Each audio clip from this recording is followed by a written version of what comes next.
Right, I've done that for a bit. Good evening, everyone. How lovely to be back in the council chamber, even though it's slightly spread out, but so much nicer than Zoom meeting, isn't it? Those people not with us, but waiting in the Zoom, could you make sure you stay muted so that we don't have too much background noise from anybody else that's not in the council chamber? And I saw Councillor Hyman putting his phone to either mute or off. So if you could talk to the same. And now we'll go to item 1. Kim, you're going to deal with this. Thank you.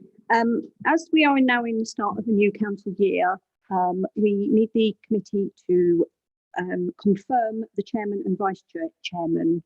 Therefore, could I have approval for Councillor Carol Coburn as chairman and Councillor Martin Darcy as vice chairman?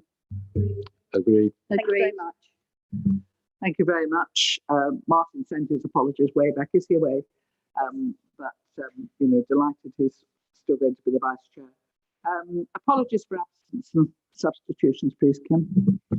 Yes, Chairman. We have apologies from Councillor Martin Darcy and from Councillor Brian Edmonds, and Councillor Hyman, Jerry Hyman, is here as a substitute. Thank you very much. On to item 3, the minutes. I have caught up with all the minutes, you'll be glad to know, before the meeting. Can we confirm the minutes, please, of the last meeting on the 15th of March? Those minutes agreed? Agreed. Declarations of interest, Kim. None received, Chair. Does anybody have an interest they wish to declare now? In that case, do we have any questions by members of the public, Kim? None submitted, Chair. And any questions from members? No, none submitted. Which brings us then to item 7 on the agenda, the corporate performance report. They're on pages 7 to 62, but you can see that very helpfully the pages that we have to look at, 25 to 31 and 32 to 36, have been highlighted in the agenda, so we know exactly what we're looking at. So are we going straight here then to the officers to prepare this, to present this, I should say, or is anybody speaking first? Right. So moving on then to Zach Elwood. I can't see him. Is he around? In which case we'll start with Richard Homewood, whom I can see.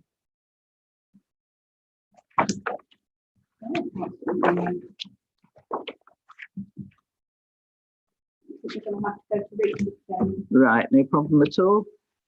We'll come to you first, Richard, if you would talk to us.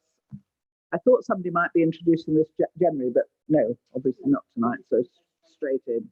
So if we could have, to get back to my correct statement. We found the other one. Right, sorry, Richard, if you'd like to please talk again from the usual way, you know, concentrating on the bits that are important rather than the other bits, but it's been a difficult time, so feel entirely free to say what you like. Thank you. Thank you, Councillor Coburn. It has been a challenging time again, Q4, and I've given you quite a bit of detail in the report there.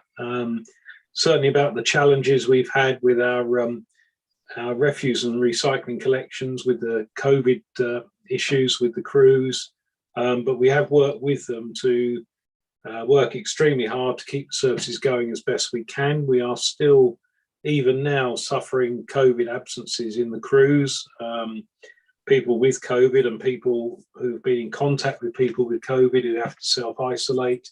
So the challenge goes on in terms of refuse and recycling. We're still collecting much bigger tonnages of food waste and residual waste and recycling as a result of lockdown. That includes a lot of cardboard packaging, inevitably, from more online purchasing, that sort of thing, and more eating at home. But that's good for our recycling performance. Car parking is the big issue for us in terms of income.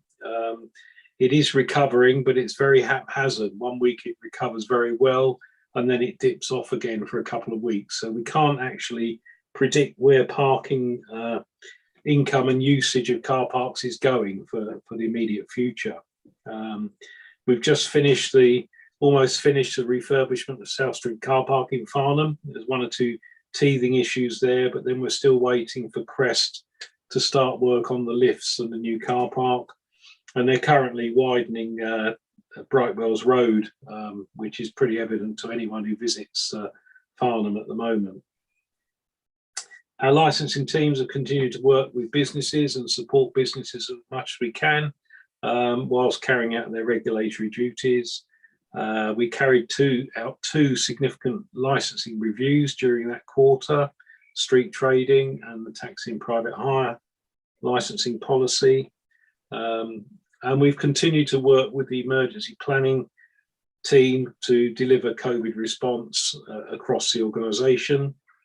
The Carbon Neutrality Action Plan is gathering a pace, and teams across the council are now starting to introduce initiatives to try to deliver some of the carbon reductions that we've aimed for in that Carbon Neutrality Action Plan. So that's one of the big challenges for the future. We've introduced the Public Space Protection Order on antisocial behaviour in Godalming Town Council, and we're now working with the police to manage expectations around how that will be implemented and used. So an extremely challenging quarter all round, Chair, and I don't think it's important not to underestimate the pressure that keeping business as usual going whilst dealing with the response to COVID has put on staff and our contractors, and I'd like to thank them all personally for their efforts during these unprecedented times. Thank you, Chair. I'm sure we'd all like to thank you for the regular updates, because that's been a terrific help from Nick to enable us to sort of fend off, if you like, some of the more extreme problems. Does anybody wish to raise any of the issues on this? Councillor Ellis. Thank you, Chair. I just want to ask, this is in performance indicators, but it comes under this item on the agenda rather than the next one, which is the annual review.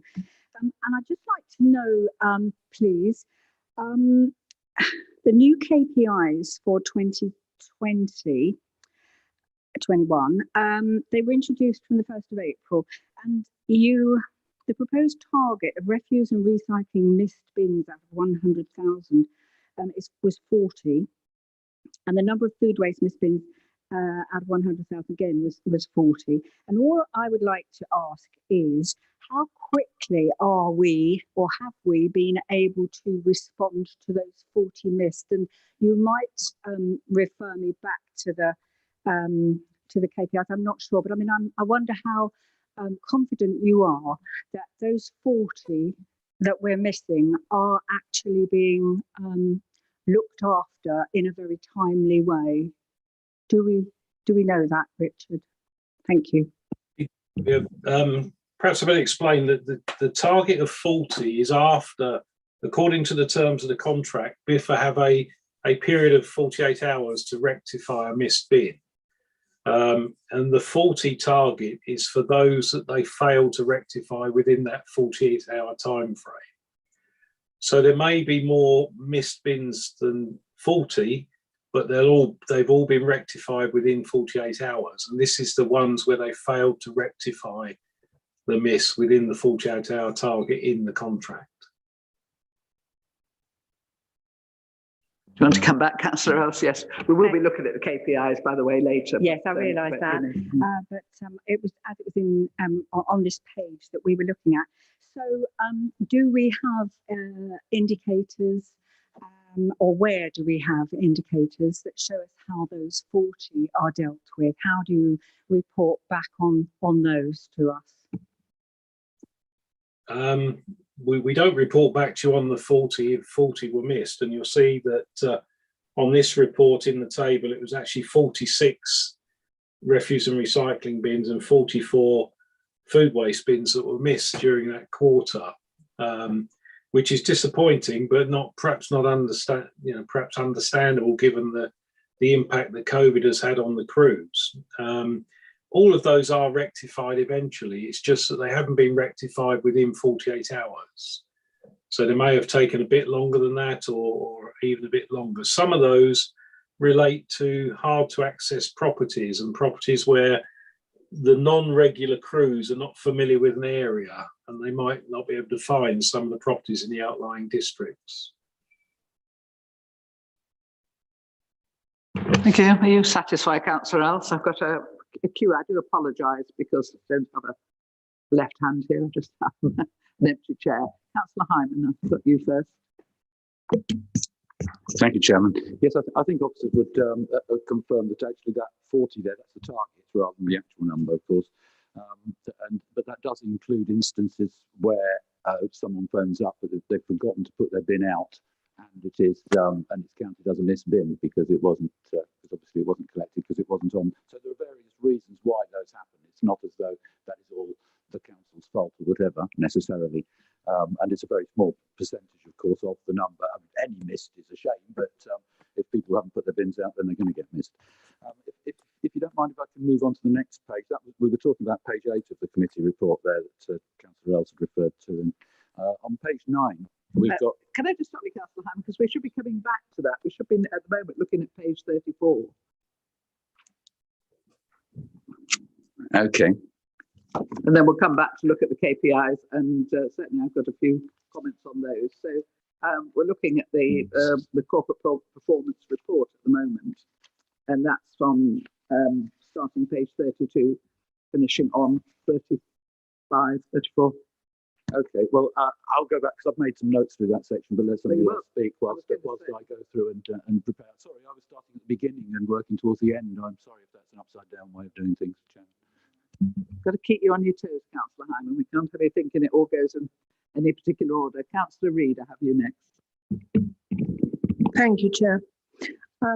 I would like to congratulate Richard Homewood and all his environmental services staff because he's appointed an interim person by the name of Nick Baker, who has done a remarkable job of keeping I think the Chair has commentated already on this, and he's done a remarkable job of keeping all councillors and officers up to speed on the reasons why we haven't had a perfect service, and these involve mostly the illness that men, 5 of them in a small cab at the front of the refuse lorries, are bound to have these various infections spreading amongst them.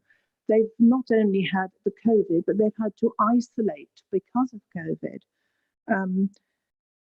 The other thing I'd like to say is that I live in a very small lane in Cranley on the outskirts near Ewhurst, and we have a lane which goes into a byway, and very quickly was the service resolved that hadn't been up to the end of this tiny weeny lane, because the problem in this case was the fact that not that the lorry forgot, it was the fact that the usual crew were not working, and the very, very small refuse truck hadn't gone up to collect the bins. So all in all, I'd like to say congratulations to Richard Homewood and to Nick Baker for their excellent communications and service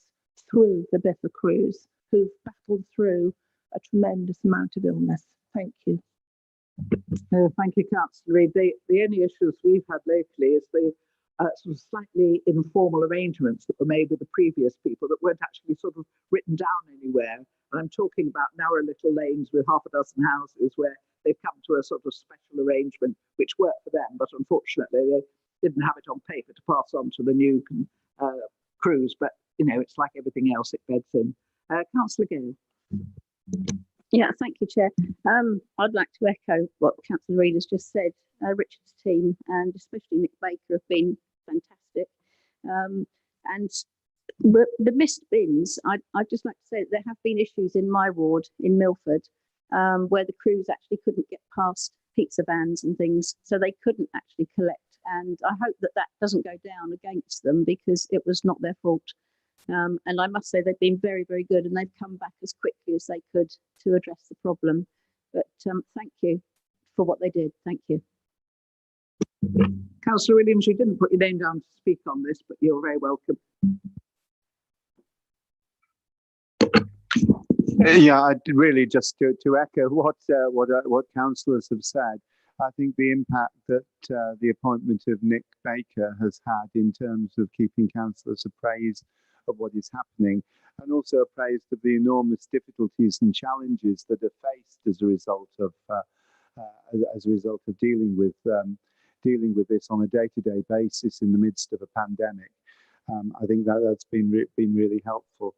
I do believe that things are beginning to get back on track so far as waste is concerned, notwithstanding the challenges that we've found over the last weeks and months and year.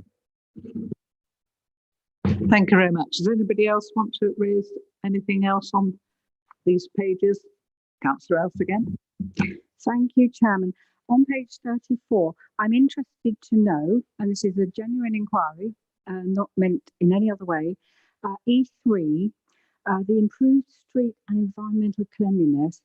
I'm interested to know how we know what happens in our streets. How do you collect that data? The data there is collected by inspection. We did have three environmental enforcement officers, and part of their role is to monitor the performance of the street cleaning contract by inspecting a series of roads in each quarter and making assessments in accordance with the Code of Practice on Litter, which is a DEFRA publication to guide them on how to grade streets. And it's on the basis of that grading and those inspections that we assess the percentage of the performance of the contractor. Councillor Else, do you wish to come back, or that's fine? Does anyone else have anything to raise on that part of the corporate strategy, or can we corporate performance? Or can we move on to Zach, who has now joined us, and for him to present his section is on planning.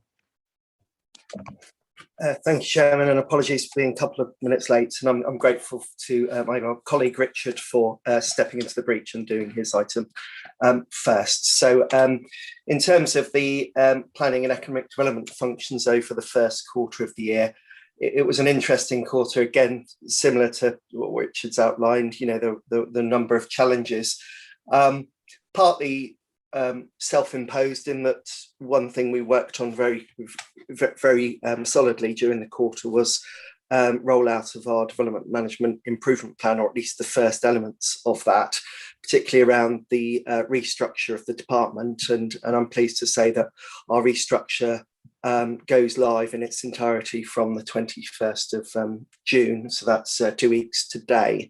But there was a huge amount of work involved in looking at the structures, sorting out job descriptions, personal specifications, and appointing to the two new posts. And again, I'm delighted, as set out in the narrative, that we have now appointed a business and performance manager, Sally Busby, who started with us around a month ago, and a new systems and processes team leader who will lead the business support team.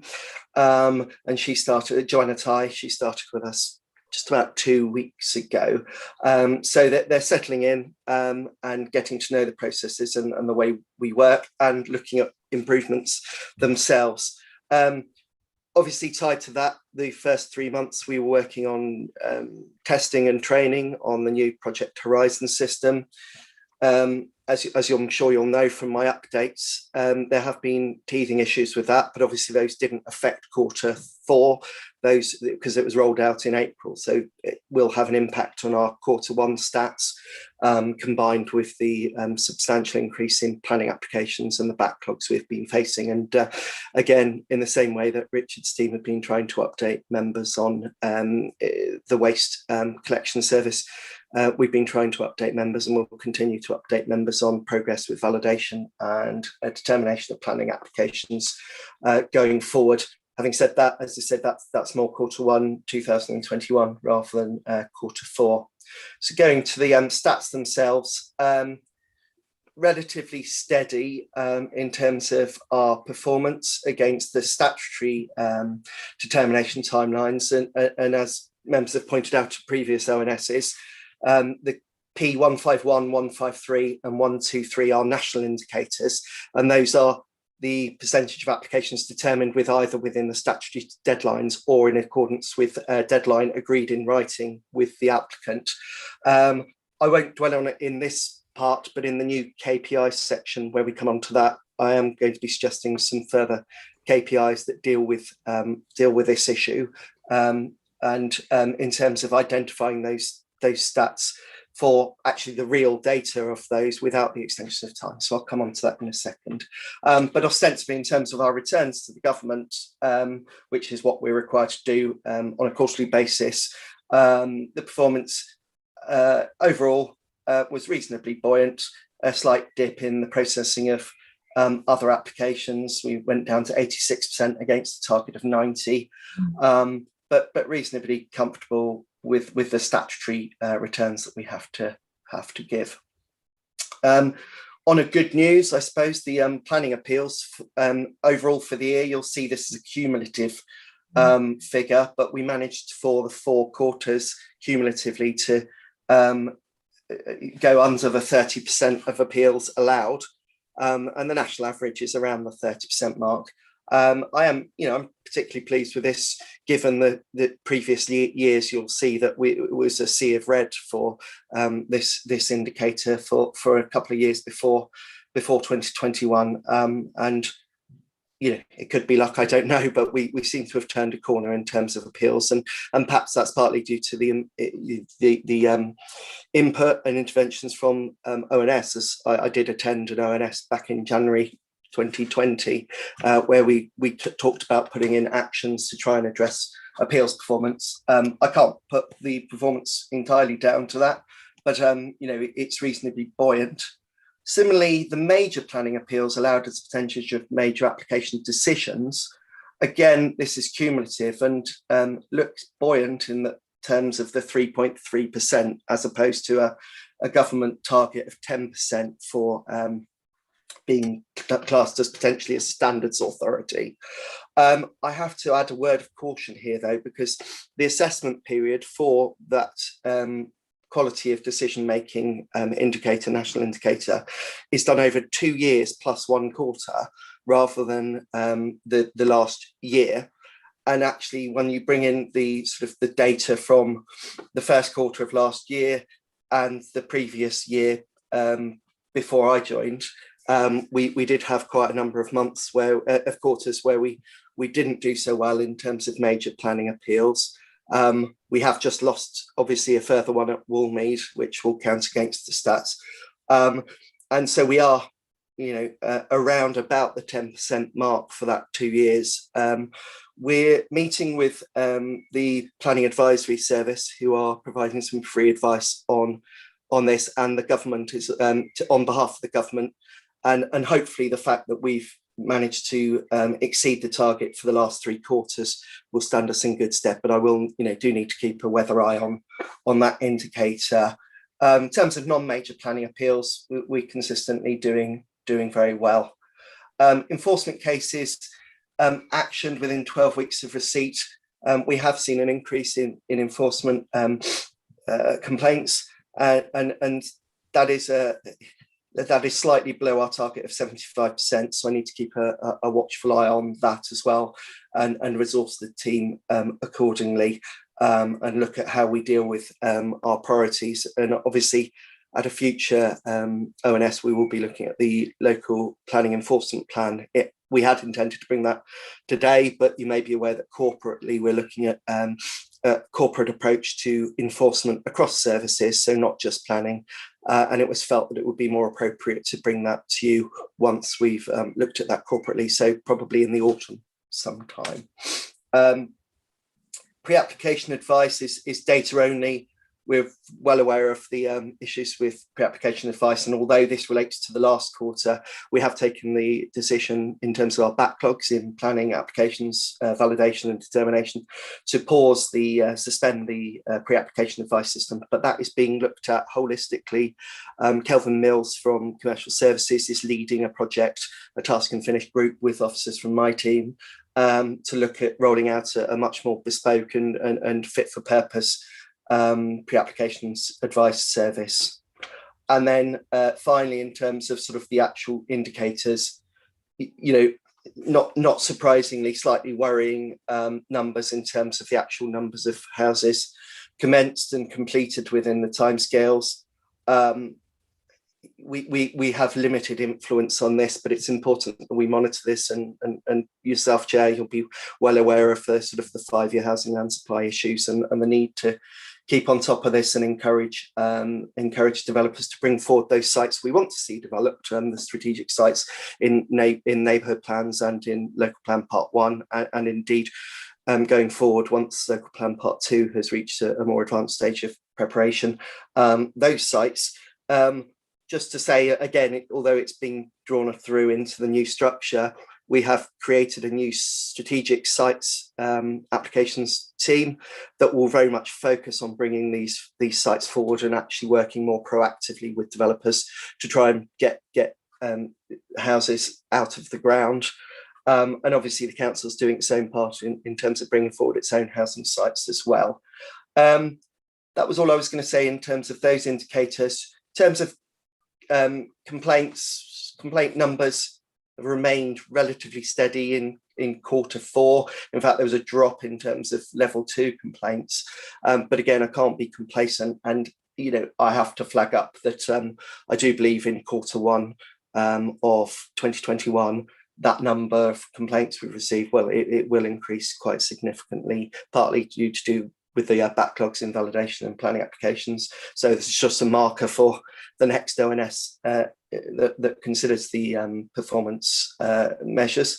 And then financially, just finally, I was very pleased to say that partly due to an increase in and an upturn in applications, we did actually achieve and slightly beat our targets for income for the year, and that pattern is continuing into quarter 1, mainly because of the sort of sharp increase in planning applications. And I did mention the bulletin I sent around. You'll see that we've had a 34% increase in applications year on year from 2020, and that doesn't take into account COVID, on the basis that this is comparing January to March of each year, and obviously the first lockdown was the 23rd of March last year. So that's positive in terms of finances, but obviously it will put additional pressures on officers, and hopefully I'm confident the new structure and the performance measures we're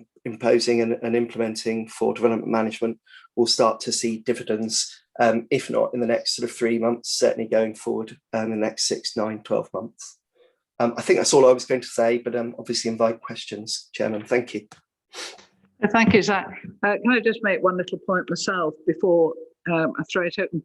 And that is that you just recently have been very good at informing us and keeping us informed of what's going on. And I think we're all grateful for that. I think people don't understand, or some of the officers don't seem to understand, how if they've got an enforcement case, for them it's the most important thing in their world, and they do need updates, regular updates, even if they're not the updates they want to hear. And I do think sometimes there are gaps between the sort of complaint and the thing being worked out. And although the officers are working hard behind the scenes, they're just forgetting just to tell the harassed owner that actually something is happening. So I do think communication is the key in some of this, But yes, sorry. No, I was just going to say, I fully agree. Communication is absolutely key, and you'll see from the page, I think it's page 25, that the development management improvement plan we're setting out has got sort of 6 key areas for attention, which I won't list, but you'll see that customer focus and communications engagement, they're not listed in any order, by the way, of importance, but you'll see that communications and engagement and customer focus are listed as numbers 3 and 4. I think the order is more about the order in which we implemented like the new structure and things like that, and the Horizon system. But you know, in terms of importance, you know, I would say that customer focus and communications engagement are right up there at the top. And so I fully agree with you, Chairman.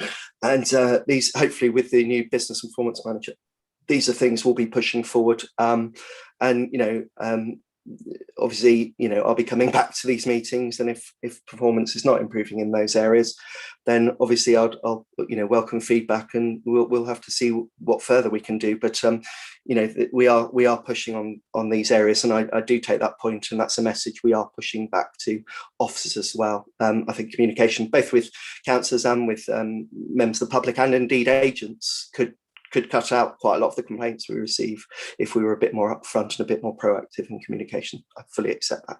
Thank you. Yes, no, I'm sure it's the key. Did anyone indicate, sorry, to speak? Councillor Ellis? Behind. Thank you, Chairman. I've got several questions, if I may.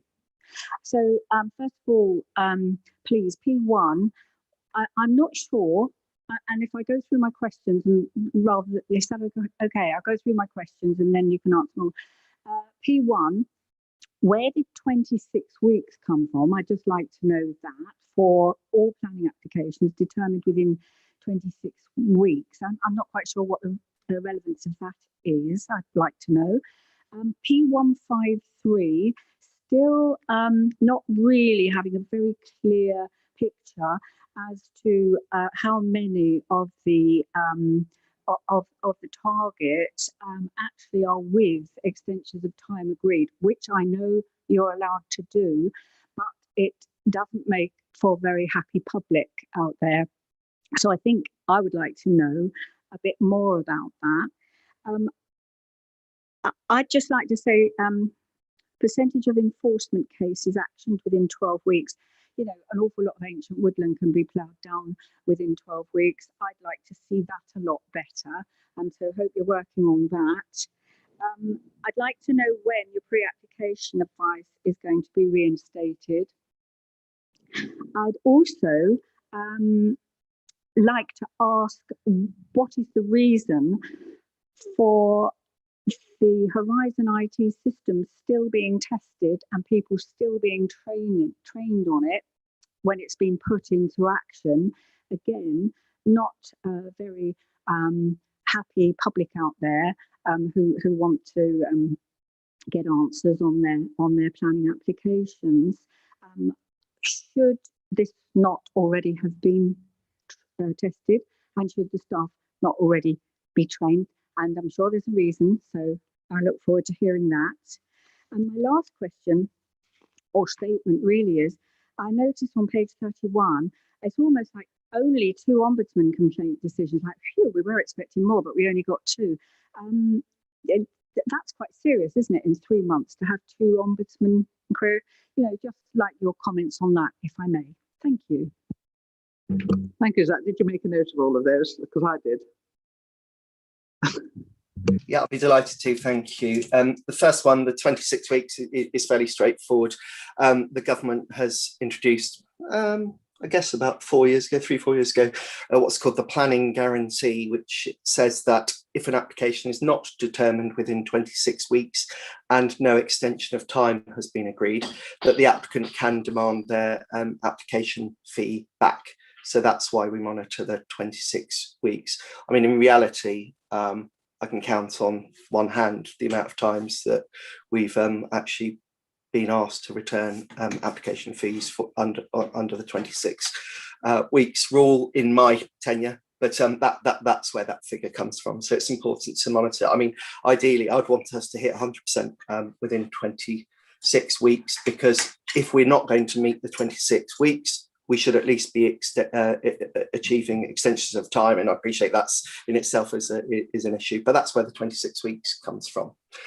In terms of P153, yes, sort of preempting the next agenda topic, we are proposing, well, I am proposing, sorry, I'm sort of proposing that for P151, P153 and P123, which are the three national indicators. I am proposing that from Q1 reporting that we will have a P151A, a P153A and a P123A.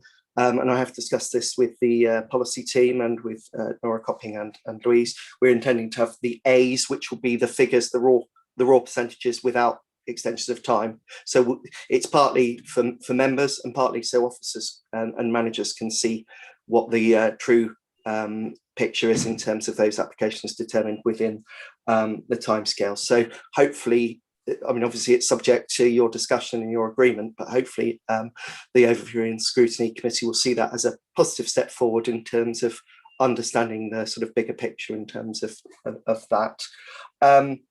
Sorry, I'll just go back to my list. Ancient Woodland. Yeah, I mean, I think that, you know, we have been seeing a number of sites under threat. Ancient Woodland tends to be managed by the Forestry Commission. And so we would only normally get involved where there's an imminent threat to trees in terms of sort of serving TPOs. So, for example, last Friday, there's some unauthorised development at Lydia Park in sort of Dunsfold-Alfold area, and we served an emergency TPO there. But we are reliant partly on our relationship with the Forestry Commission, and we can only issue TPOs where there is an imminent and credible threat on the basis that certain tree felling in terms of percentages can be done under license within Ancient Woodland. And actually some felling of trees is actually good for the rejuvenation of those areas. But it is an important area and one we're keeping a close eye on. You may be aware that in the last sort of few months, we did lose Steve Tester and Andy Clout, who are our tree and landscape officer and our assistant tree officer. We have now sort of backfilled with temporary staff from Parks and Leisure and in terms of agency staff, but we will be going out to advert soon, because I agree that, you know, these are irreversible things. You know, if you lose Ancient Woodland, you can't replace it. In terms of pre-app advice, we're hoping that. Sorry. I thought the point Councillor Else was making, correct me if I'm wrong, it was really the time, and therefore she used the Ancient Woodland as an example of something that, you know, you can't take that long to do. You've got to get in there early. So it was but time that enforcement takes. Yeah, what was the point she was making? Yeah, and obviously we will be coming back with the local planning enforcement plan, but we do have priorities set out in our existing local planning enforcement plan, which sets out that we will do the things that are irreversible first. So harm being caused to listed buildings, damage to protected trees, etc. I suppose what I'm saying, I guess, is that there's a difference between Ancient Woodland in itself and trees that enjoy already a tree protection, or where we're told that a tree that could be valuable is being felled. We do go out to those very quickly. Obviously that doesn't come through in this stat because it's a stat telling you about all of enforcement investigations, but yeah, no, it's a very important point, and I appreciate that, you know, time is of the essence in terms of those. Yeah. Pre-application advice, we're planning at the moment, hopefully it will be back in place August, September. As I say, Kelvin Mills, my colleague, head of commercial services, is working with Sally Busby, our business and performance manager, and other planning officers to look at something that's a lot more fit for purpose, it's more bespoke, and it's more targeted, because at the moment, you know, our pre-app service, you know, I think I probably said this at the last meeting, so I won't bore you, but it's basically, we have a blunt 21, although it says 28 days in the report, I believe it's 21 days figure for turning around all pre-application advice. Well, you can imagine that, you know, Mrs. Smith's conservatory, planning pre-app advice on that is a lot quicker than dealing with sort of pre-app advice on, I don't know, Dunsfold or Coxbridge Farm or whatever. So it needs to be tiered and it needs to be more focused and more fit for purpose. Training on Horizon, yeah, no, I wish to reassure Councillor Else and all other members that the training on Horizon was done for all officers, all planning officers and admin officers, before it was rolled out. We are undertaking some additional training at the moment for officers who are coming in to sort of man the barricades, as it were. So we've got some people coming in from the design team, from the Section 106 team, and some external new agency staff. So they obviously have to have training on the system themselves. But in terms of the officers that were in post when it was rolled out, yes, they had all had training.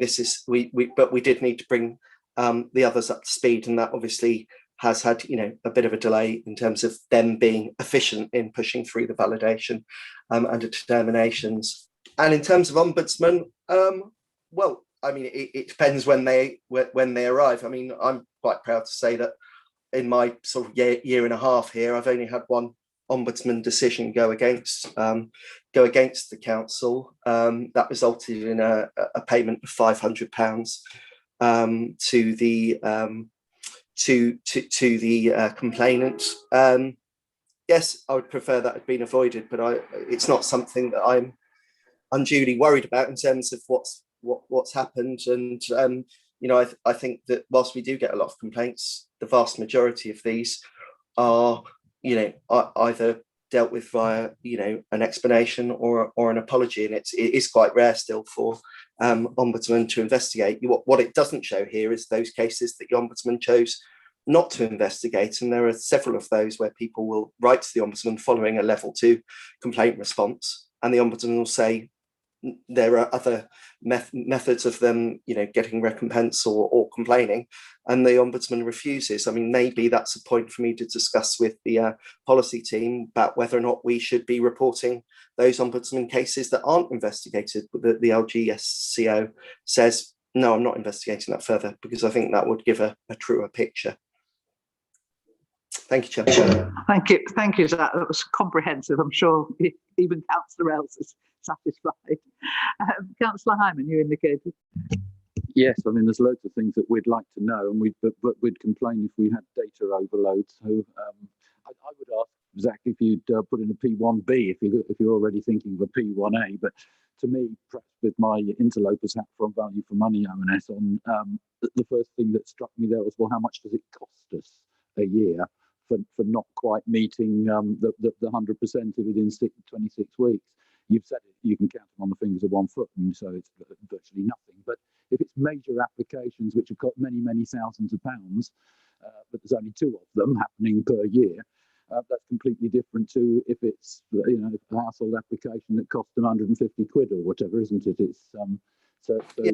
That would be of interest to me, but from the monetary side, which of course, and this isn't really something which we look at under VFM, so if I can ask that. But Chairman, before I get an answer on that, can you just, you see, I've got comments. This is a big subject. We stretch from page 8, which is an outline of the KPIs, and then right through to page 30 or so, and looking at the KPIs that we've got. The easiest way for me to do it is on page 9, actually, because of the same.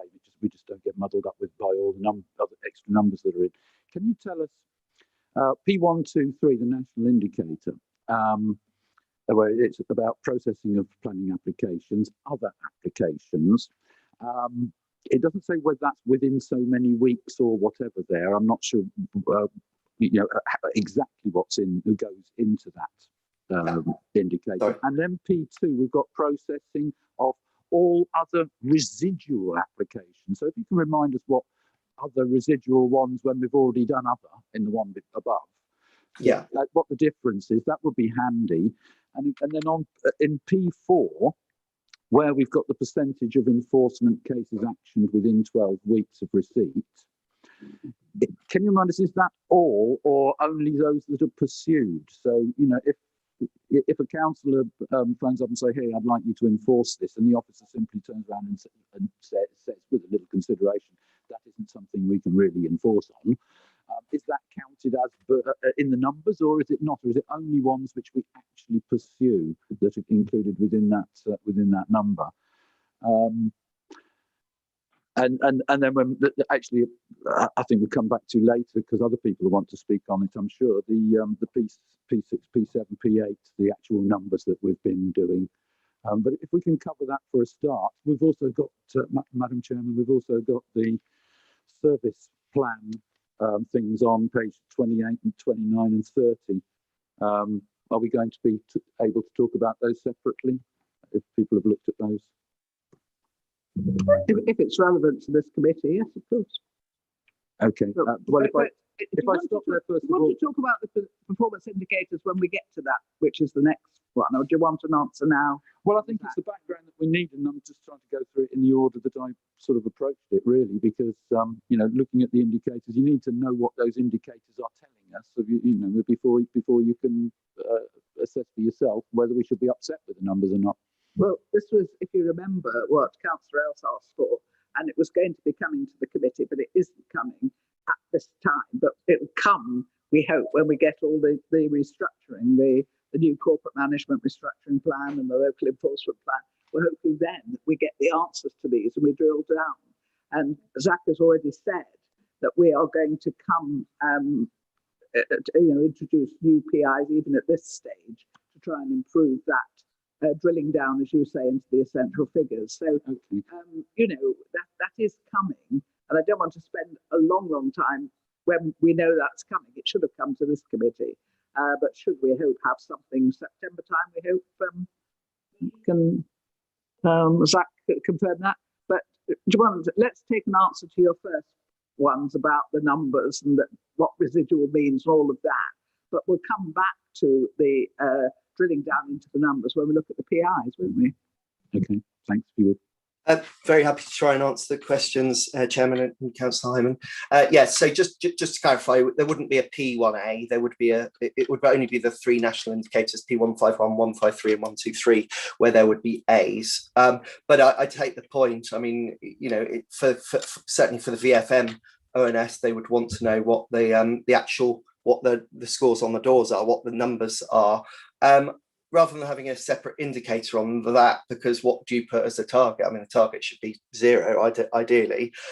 Certainly, I'm happy to sort of commit to putting that into the narrative, into the comment part, going forward for each quarter to say how much we've paid out, if that would be helpful.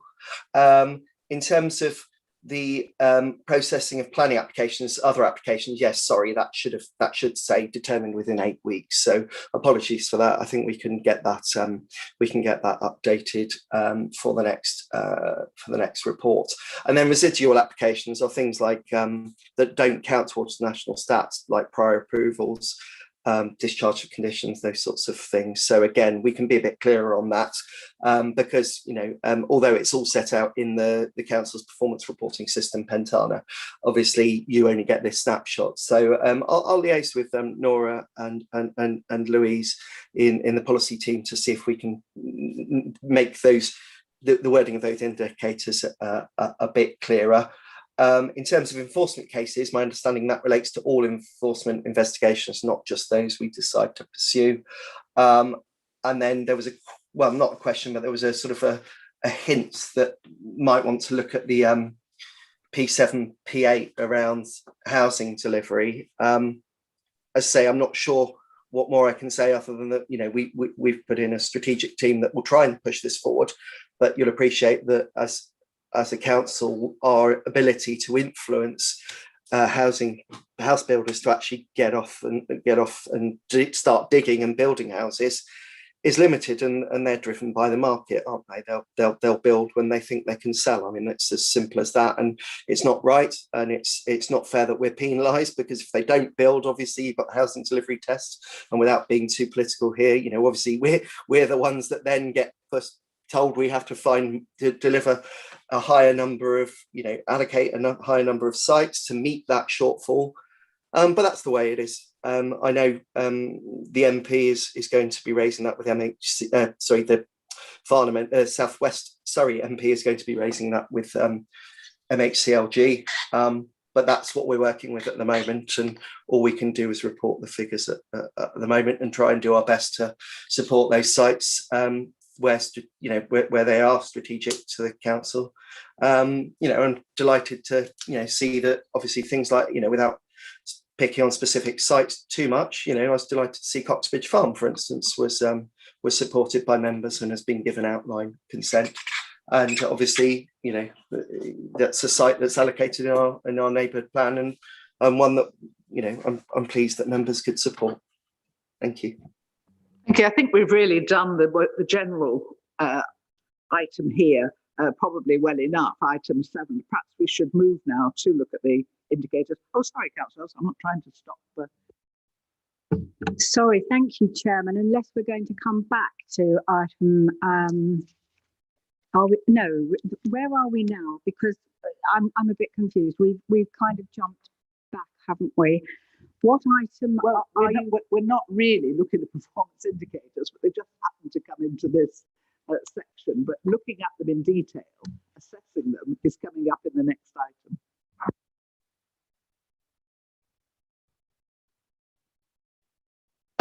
Thank you, Chair. I'd like to ask Zach,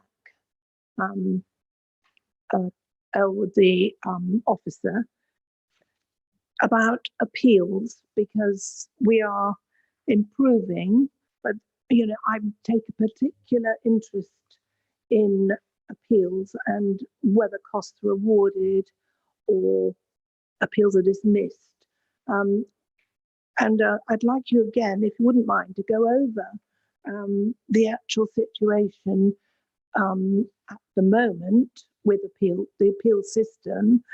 I appreciate that it depends, and I'm appreciative of the fact that the planning officers that are now discussing and doing the reports appear now to be very thorough and give us as councillors far more information. But what else is going to be done, and you say over the next 2 years, to improve our planning appeal system, so that I suppose it's the decisions made by us councillors at planning meetings are more robust. How can we do that? What is going on to help that system so that we don't get as many appeals going through? Thank you.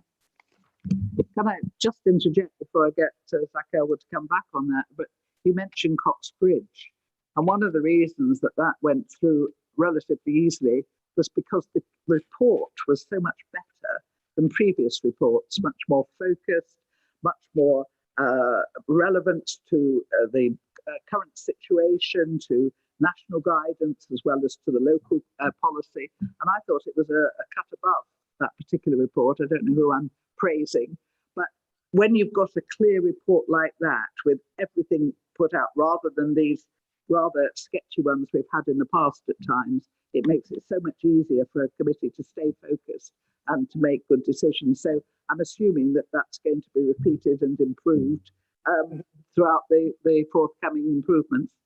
So thank you for that. Sorry, Zach, I interrupt. No, not at all. That was very helpful, and actually, in that is one of the things that is in our improvement plan. Is about improving the quality of our reports, not just in terms of committee reports. And it's good to get that feedback, and I will certainly pass that back to officers. And being more focused, I like the word focused. I'm a big believer in quality over quantity, and I think sometimes our reports, you can get lost in the length of a report because you don't get to the sort of the meat and bones of it, the meat of it, sorry, at the start, and that's something I'm certainly wanting to work on in terms of delegated reports as well, because you appreciate the appeals stats cover delegated and committee decisions. I mean, for instance, one thing that surprised me, and I use this to trot this out as an example all the time, but a few months ago I had a report from an officer which was ostensibly very good, but it was 7 pages long, and it was for a detached garage for in a domestic setting where we had no objections from neighbours. And to me, that's not necessarily using officers. I'm sorry, I'm going a bit off tangent, but that's not necessarily using officers' precious time in the most efficient way. And so what we want to do is get to a place where we focus clearly on the key planning issues. And if you look at inspectors' decisions, they're very interesting, and that the inspectors don't go into the sort of spiels or sort of great rambling poetry. They cut to the chase, and I think that's what we need to do. And and I'll pass that back to officers. I'm a bit surprised by the question, given that cut me some slack here. We've managed to hit 4 quarters here where we've actually done better than the national average, and we beat, you know, we've met our criteria. So yes, there's always room for improvement on anything, but I would hope that members on this committee and other members would want to congratulate my service on our appeals performance over the last 12 months, if I can be so bold, Chairman. I think I did congratulate you at one point this evening, but I mean, the point is that, you know, this committee demands perfection. So I'm afraid until we get it, you've got us to moan at you all the time. I do apologise if you overdo it at times, but it's only because we really do want the service to succeed. But I would like now to give you a break and do the KPIs for the environmental and regulatory services, and then you could have a break. But if there's something else you want to say before we move on, please feel free. No, I think I'd just urge members to look back at some of the previous reports and see where we were, you know, a year and a half ago, 2 years ago, on appeals, and perhaps, you know, I appreciate you want perfection. I mean, we'll never get to a point where we win every single appeal. I mean, you know, that's not realistic. And as I say, nationally, 30% roughly of all appeals are allowed by the inspectorates. But yeah, no, that's, you know, as I say, I'm possibly being a little bit defensive, but you know, I think, you know, that's something I'm quite proud of. So thank you. I'm happy to move on, Councillor Coburn. Thank you. Right, so if everyone's in agreement, we could give Zach Elwood a rest and ask Richard Homewood if he would like to talk to us about the KPIs. We don't have anybody else with us, do we? Don't have Nora or anybody? We do, Chairman. Oh, where's Nora? Oh, hello, Nora. Good evening, Chairman. Good evening, committee. I'm not sure if you can hear me well. Very well, yes. Brilliant. So we're gonna travel now, page 8 and page 9. We are very sorry that you weren't able to jump in straight into that page, but we kind of use the covering report as our vehicle to present the proposal of the KPIs for the year ahead. So as you can see on page 8, we have a table, and on page 9 as well. We're looking at different KPIs at each of the different areas that your committee covers has, and also suggesting any changes if applicable. And there were, after the review of the key performance indicators for Richard's area, there were no proposals put forward for the coming year. Members might want to ask questions, and Richard probably will provide some background, but just felt that the current set actually represents, kind of provides the monitoring that we actually want for that area, and no further changes were required. For planning, as Zach has mentioned, there is in the report itself, there is one change proposed, which is the change on P151 to the cumulative figure, but also to bring forward the kind of underlying figures that sit under the indicator P511 and P153 and P123 to actually provide this bigger picture for the members, so you can look at the actual number of the applications and see it in the context, which might then kind of help look at the national figures and see how they're performing against those. And there were no proposals for the commercial services, parks and countryside at this time. So what we are asking the members to do is to kind of formally, it's a formal kind of opportunity for the review of the proposal that the officers put forward, and then provide any comments or recommendations for the executive to consider at their next meeting. So that's all from me, Chair. I'll That's great. pass on Thank to you, Nora. Yeah, thanks very much indeed. I don't know whether Richard wants to come in before we have some questions, or is going to wait to be questioned. I've got no additional comments to that, Chair. I mean, these always interest me, because some we can actually do something about, and others we're in other people's hands, aren't we? So, you know, getting a balance between what we expect of a service and what we can realistically achieve is always difficult, isn't it? Shall we start, first of all, please, with the environmental section? Does anybody have any comments or questions for Richard Homewood? Councillor Ants. Oh, and I've got you, Councillor James. Thank you, Chairman. I just am interested to know, EN1182 satisfaction of business with local authority regulation services. I just wondered where do we find out what the issues with 15% might well be, given that we meet the target of 85%. Where is that 15% shown? And I think that's all I want to ask. Thank you.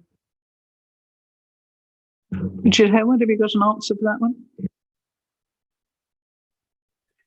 Thank you, Chair. The satisfaction with businesses is gauged by a survey which is sent out to all food businesses that are inspected by our officers, and they're sent a questionnaire to ask whether the inspection was carried out professionally, whether everything was clearly explained to them, any questions they had were answered properly, and whether they were overall happy with the inspection. There's always a difficult balancing act there, because if things were found to be wrong and they were issued with letters or notices requiring work to be done, it may colour their judgment of the satisfaction with the inspection. But certainly the score there, we haven't carried out these surveys for most of last year because of COVID. It was felt inappropriate to put more pressure on businesses when we were trying to help them reduce the burden and survive as businesses. So we haven't actually done it for a whole year now. The target is 85. The last time we did it, the satisfaction was 100%.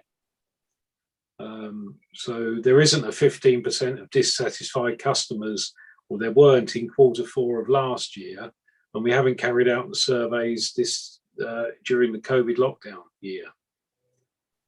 I just asked then why it's as low as 85%. Perhaps for the reasons I've just said, Chair, that if you're inspecting a premises and you're finding problems with those premises from a food safety perspective, that may well colour people's judgment of their satisfaction with the inspection. So that's probably why it's been at 85% ever since I've arrived in Waverley, and nobody's ever challenged it. If members wanted to suggest it was put up to 90 or 95, that's something we can certainly look at. But we've got a lack of data in the last 12 months to gauge whether it's an appropriate level or not. I just thought I heard you said that there were no complaints at all the last time you did it. So I just wondered why we put in a bit of a slippage there, of 85 for 15% either way. But don't worry, I'll take your argument. Councillor James. Thank you, Chairman. Can you just tell me on EI 191, residual household waste, how do we weigh it? Everything else is in barrows and stuff, but this one is weighed. So can you just tell me how it's weighed per household? Thank you. It's weighed at the point of disposal, and we get an overall tonnage figure from the county council who dispose of the waste we collect. And that is simply divided by the 53 or 54,000 households in Waverley. So it's not a scientific weighing of every bin that we collect. It's an average of the tonnage we collect from all the properties in Waverley.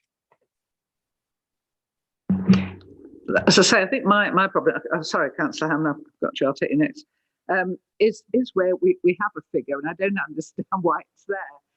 Going back to the number of refuse and recycling missed bins and the number of food waste missed bins, to me, the target should be, nil. We should, the target should be perfection. I know I'm speaking out of turn here, but I don't understand why we're putting quite so much. I know we live in the real world and we're never going to get perhaps to 100%, but I do like a sort of a target to aim at, because I think if you don't have a strict KPIs, I'm not really sure that that they alter the behaviour. But maybe I'm being too ambitious there. Thank you. Absolutely right, Chairman. It always seems a little bit odd when you've got a target which is worse than you're doing at the moment, so you're aiming at getting worse. And we don't want a council that's aiming at getting worse, or at least our residents don't, I would imagine. Although obviously finances sometimes dictate that we can't always necessarily provide the standard of services that people would want. A little bit confused. I think Zach said there that with the national indicator NI 182, which Councillor Else was referring to, I think, the satisfaction of business with local authority services, that one there, we had a 97%. I think if you look at page 34, the 100% I think Zach referred to was actually 3.5. Where we had a 100% percentage of high-risk food premises inspections within 28 days, which is a perfect record, and that was before COVID. We had 3% of people not, well, 3% said they were not happy. We don't know how many were actually not happy, ever do we really? But our figures show here it's 97%, and I agree with you, Chairman. It's odd to have an 85% target if you're hitting 97%. The question is, are we going to today ask our officers to increase that? Because I think that's what this item's about, isn't it? If we're saying, but does it make any difference if we increase it? Because the number of people who complain is the number of people who complain. I suppose the idea is it triggers an action. If we get a red thing come up on us, that's the whole point of this, isn't it? That target there, it'll come up as showing red if we're not doing very well in the future, and it'll trigger us as councillors to pick it up and take action on it. So, is there something we can do? Is there a reason for us to change this indicator so as to better reflect going forwards rather than backwards? We can't do much about it, can we? No, but I think you and I both say the same thing. If there's a figure, I like to know why the figure's there. It's as simple as that. How the figures were first chosen. And then I can see that you would modify them depending on performance. But one would hope that it'd be the performance that was modified to get up to the figures. So does anybody feel greatly that we should be asking officers to change any of these as such, or are we relatively content to leave them as they are for this coming year? Sorry, Cal. Sorry, Chairman. I feel there's several that we should ask to be changed. Yes, do go ahead. Are we moving on to planning yet, or are we still in environment? The whole thing? I was going to move on to planning now. I was just giving Zach Elwood a break because he had spoken for a long time. So yes, he's still there. Right. So can we move on then to the planning and economic development indicators? And Councillor Else, do you wish to start on this? Thank you. I'm the P151. I think is very low, 80%, and I really feel it should be 90%. The target should be 90%. 90% was achieved, apparently, so we're told here, in Q4. And previously, and we can't count Q3, something, we've had difficulties. So I think that 80% is low, and I think we should be aiming for 90% on 151. Don't know what anybody else feels about that. Do you want me to go on, or shall we? I will carry on, and we'll ask Zach Elwood to come back. And I also think P153 is low, 80%. I feel that should be 90% as well. We really should be this year aiming for the stars, as it were. We've got a new Horizon computer system, really, and we've got all sorts of different things happening, and I think we should be aiming for 90% on P153, and I think we should be aiming for higher on P4. I think 12 weeks is too long and 75% is too low in my view, but I'm interested to hear what my colleagues might feel about that. For enforcement cases to be actioned. And P6 is no longer an offer. We've had an answer on that one. So yes, I think that's all I need to say. No, that's fine. Thank you, Chairman. That's all right. Right, thank you. So, Zach, would you like to comment on those? Are they too ambitious or not ambitious enough? In terms of P4, let's do that one first, percentage of enforcement cases. I mean, it depends. I mean, this is partly going to be dependent on what, are taking forward the local planning enforcement plan. And obviously we could look at targets, setting amended targets in there, certainly. I suppose my blunt answer is, how high up the council's priority list is it? It's planning enforcement is not a statutory function. We're not statutorily obliged to do planning enforcement, but I don't know any council that's decided that they don't want to do any planning enforcement because it's such a hot potato. But obviously, one of the reasons that performance has sort of dipped a bit is because of the increased number of complaints and resources. So it will really come down to what priority it's given corporately in terms of resources within the team to be able to investigate. The enforcement investigations can be incredibly time consuming and incredibly resource hungry. But obviously welcome any thoughts on that from the ONS committee. In terms of the national indicators, I think Nora's already indicated, and I obviously said in the last item, but we are proposing to put in a P151A, a P153A, and a P123A, which is the percentage without extensions of time. I just want to give a bit of context to where those figures have come from, those target figures. In the past, these figures have all been set nationally in the past, and still are, and the government's targets back in the day for major applications was 60%, for minor applications was 65%, and for other applications was 80%. Now, I agree that those are too low. What we're reflecting in terms of our percentages here are the percentages that are set by central government in terms of their sort of performance monitoring. So I'm loath to change those, given that they're national targets. I think the key ambition for me, rather than sort of changing those percentages, is it comes back to this point about the A's, and it's about ensuring that actually we're much less reliant going forward on time extensions, because I think that's what's causing the frustration, rather than the sort of it being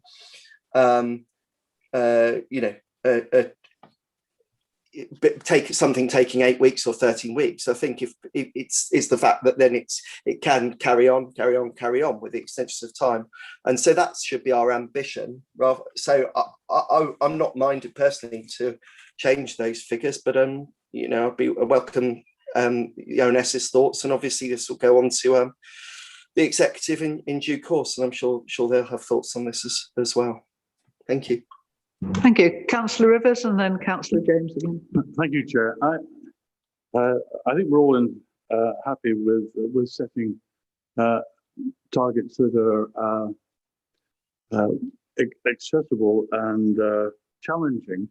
But I think we ought to remember too that the higher or harder the target, the more cost there will be in meeting that target.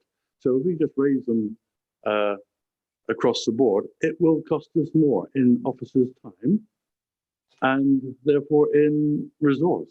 So we have to be a little careful on this, I would suggest. Thank you, Chair. No, I mean, it's a very valuable point. I think what my point of view is that all it will do is get the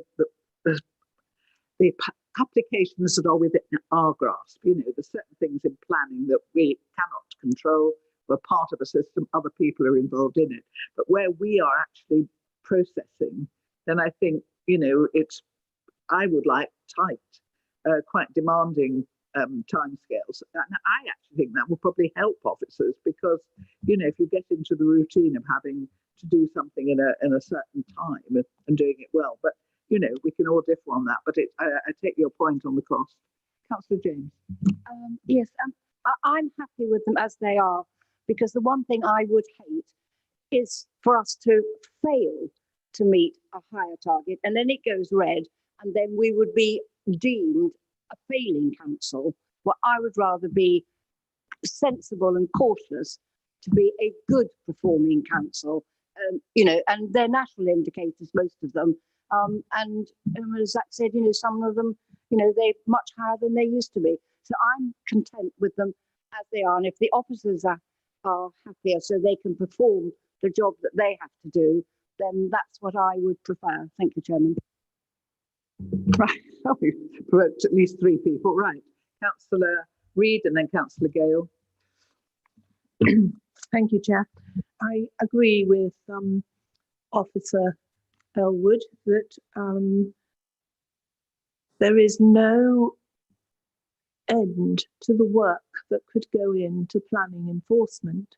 So you cannot, in a way, put a time limit on it, and you cannot, in a way, plan the number of people that are going to be involved, whereas perhaps we should be concentrating on the process of planning applications, which would be probably far easier to manage. Thank you.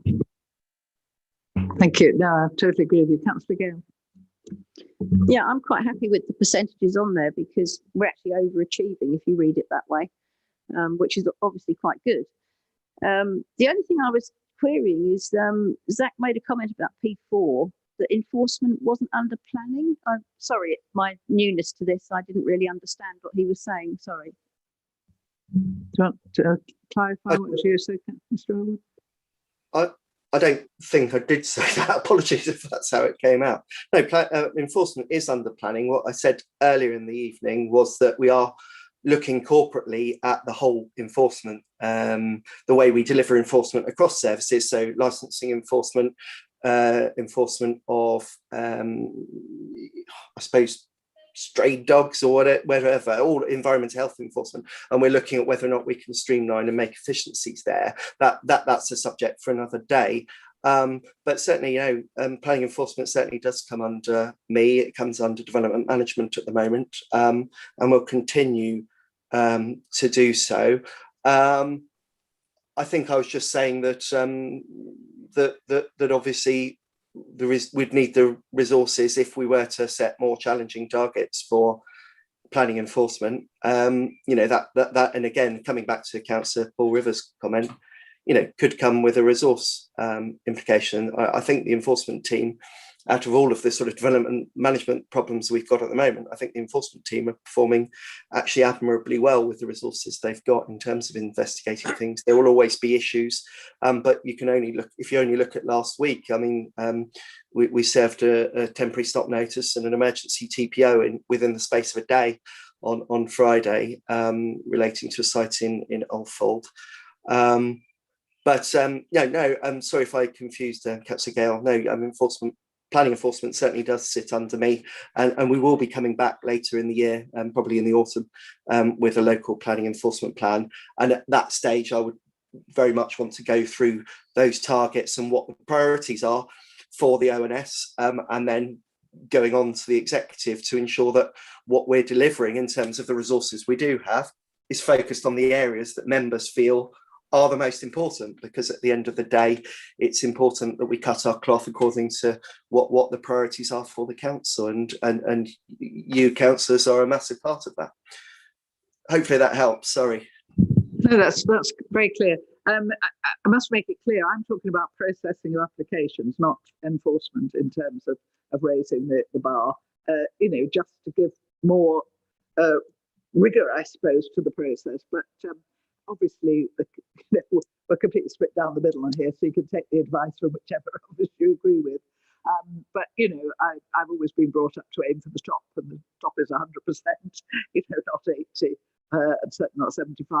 But I think there is a huge difference between getting the processing in an orderly fashion so that you can actually have people working without stress. That's a totally different thing from enforcement, which of course, you know, you have to respond to it. It's a reactive thing. Councillor Hyman. Thanks. Yeah, just on the last couple on page 9, and we're talking about the targets. I'm wondering whether these are self-changing targets, P7 and P8, which is on page 9. These are the numbers. 147 is actually nothing to do with clearing a snooker table, is it? It's a quarter of 590, isn't it? It's the reason it's 147 and a half, I guess, is that we're working on a quarterly target of 147 because our target's 590 a year. Yeah, that's absolutely correct, Councillor Hyman. Yeah. And so my question is, when's that going to change itself? Because I think that's what a lot of residents are more concerned about. we'd rather talk about tonight, actually, because if we're going to get 1,971 extra for the borough at the white paper, and if we're going to get 2,600 extra dumped on us across the rest of the borough because of Dunsfold, and we don't know what's happening there, That takes our 11,210 or whatever we're on to up to nearly 16,000. And what people want to know is, what are we going to do about that? And you know, how are we addressing that? How are we approaching it? When are we expecting those will change? When is this stuff coming through? Can you give us some guidance on that? The white paper sometime this year. When will the numbers actually come in, or will it require us to have a review, which we've got to do, review LPP1 anyway within the next year and a half, is it so? You're just wondering slightly, I mean, all very interesting points, but in terms of delivering houses, we've all got to take part in that, because there's absolutely no way that any of us can sit back. You know, we all play a part in that. In terms of what the government's doing, I mean, that's not for this meeting, Councillor Hyman. No, well, what we're saying is these are the numbers for the next year, and I'm just wondering, are these the numbers for the next year, or are they going to be changing actually significantly soon? And you know, because obviously we want to react to stuff, but we don't want to be behind it. Chairman, if I may, just very, very quickly, I'm conscious you'll want to move on, but is that okay, Chairman, if I just say something? Yes, of course. Quickly? Yeah, no, you know, it's a valid question. Obviously, you know, the government has, you know, changed its, you know, through the white paper and the consultations last year, the government has changed its way of proposing calculations for housing numbers. But I need to be clear that the number that we're working to at the moment hasn't changed. It is still the 11,200 and whatever, as set out in the Strategic Local Plan Part 1, which has been adopted. And we're pretty much in the sort of transitional phase, in that we have got to a certain stage with our Local Plan Part 2 in terms of delivering that. And we've got an adopted plan that's not more than 5 years old. So at the moment, we're working towards that 11,000 figure. And so the number remains unchanged. I didn't really get the point about Dunsfold, because obviously the Dunsfold figure is within the 11,000 already. So if it doesn't get provided at Dunsfold, it gets provided elsewhere. It's not added on to the 11,000. So I didn't really get that point. But you know, fair enough. The number is the number. I suppose it will really come down, in terms of when this number changes, will be when we decide whether or not to review the local plan in its entirety. At the moment, we've got a local plan that was adopted in February 2018. So we are required by law to decide whether or not to review it by February 2023. At the moment, we're focusing on pushing through Local Plan Part 2, and I think we've discussed that at ONS, and we will be coming back to ONS for a bespoke meeting, you know, in the not too distant future, in terms of Local Plan Part 2. But in terms of you know, review of the local plan, I should imagine we'll see what comes out next in terms of the actual actions from the white paper, because obviously the white paper set out a lot of ambitions, and some of them are starting to drip through, but not all by any means. And we'll have to take a view as a council, members will have to take a view as to when's the right time to review the local plan. But as I say, we'll need to make a decision as to whether or not to review the local plan at all before February 2023, because we're legally obliged to. Does that help at all? Sorry, Chairman. No, it's all very clear, and I'd really like to draw a line under this now, with a view that we're a little bit mixed on what we want, but we do want the service to succeed, and we want the new arrangements to succeed, and we look forward to hearing about them in September. That was a question with I think, will they be coming in September, do you think? When will these plans, the changes in the planning department, be coming to ONS? Sorry, I'm it's just be more specific. No, we're assuming that some of the worries that we have at the moment about performance will be addressed under the new. Oh, so do you mean an update, on a progress update on? Because there was supposed to be one this meeting, and it was okay. Yeah. Oh no, yeah, I'm very happy to commit to do a progress. Yeah, no, very happy to do a commit to do a progress update at the August-September meeting. Absolutely, Chairman. The one thing I would say is also, you may have seen an invite, or a hold at least, for the 21st of June, which is an all-member invite, where we'll be outlining sort of the actions in the development management's improvement plan, outside of a formal committee structure, but nonetheless, you know, very much welcome as many of you coming along as possible. And obviously that will be streamed as well, and that will set out what we're, you know, the various strands of our improvement plan. Obviously we can't do everything. There are 22 actions. We can't do everything all at once, but we can certainly give an update then. and a sort of a forward plan on where we're going. And my new business performance manager, Sally Busby, will be coming along to that, as will Graham Clark, to sort of update you there. But and then I think the right thing to do would be to come back to you within September with a list of those, and maybe a report, a brief report with a comment on where we are with them, areas where we've made progress, areas where there's still work to do.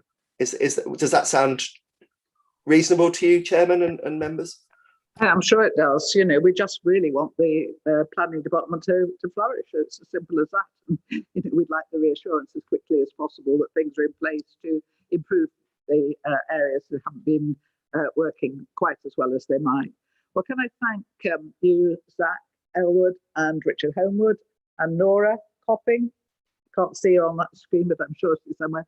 Thank you very much indeed for your input tonight. We've not given you very much to get your teeth into, but at least some of us are aiming for the top and others are sort of slightly gentler. But all we really want is a successful team in both sections. So thank you both. Well, thank you all three of you very much indeed. Thank you, Chairman. Sitting very patient. Chair, I'm so sorry, Chair, for disturbing. I just wanted to, because we need to formally recommend something to the executive. So I just wanted to check members were happy with the proposals we've included in the report to be now forwarded to the executive considering as well. I think that probably is the clearest thing that's come out of the debate. Yes, settle for what's there now, but we look forward to seeing improvements as they come forward, and maybe in the future. And the new indicators for planning, Chairman, the A's for those national indicators, I'm taking it as read that you were happy for us to put those forward. Sorry, apologies they weren't in the report, but the figures without the extensions of time. Yeah, no, I think we've been asking for that for some time, so that'll be very well. Great, thank you. Councillor Hammond, I really do want to.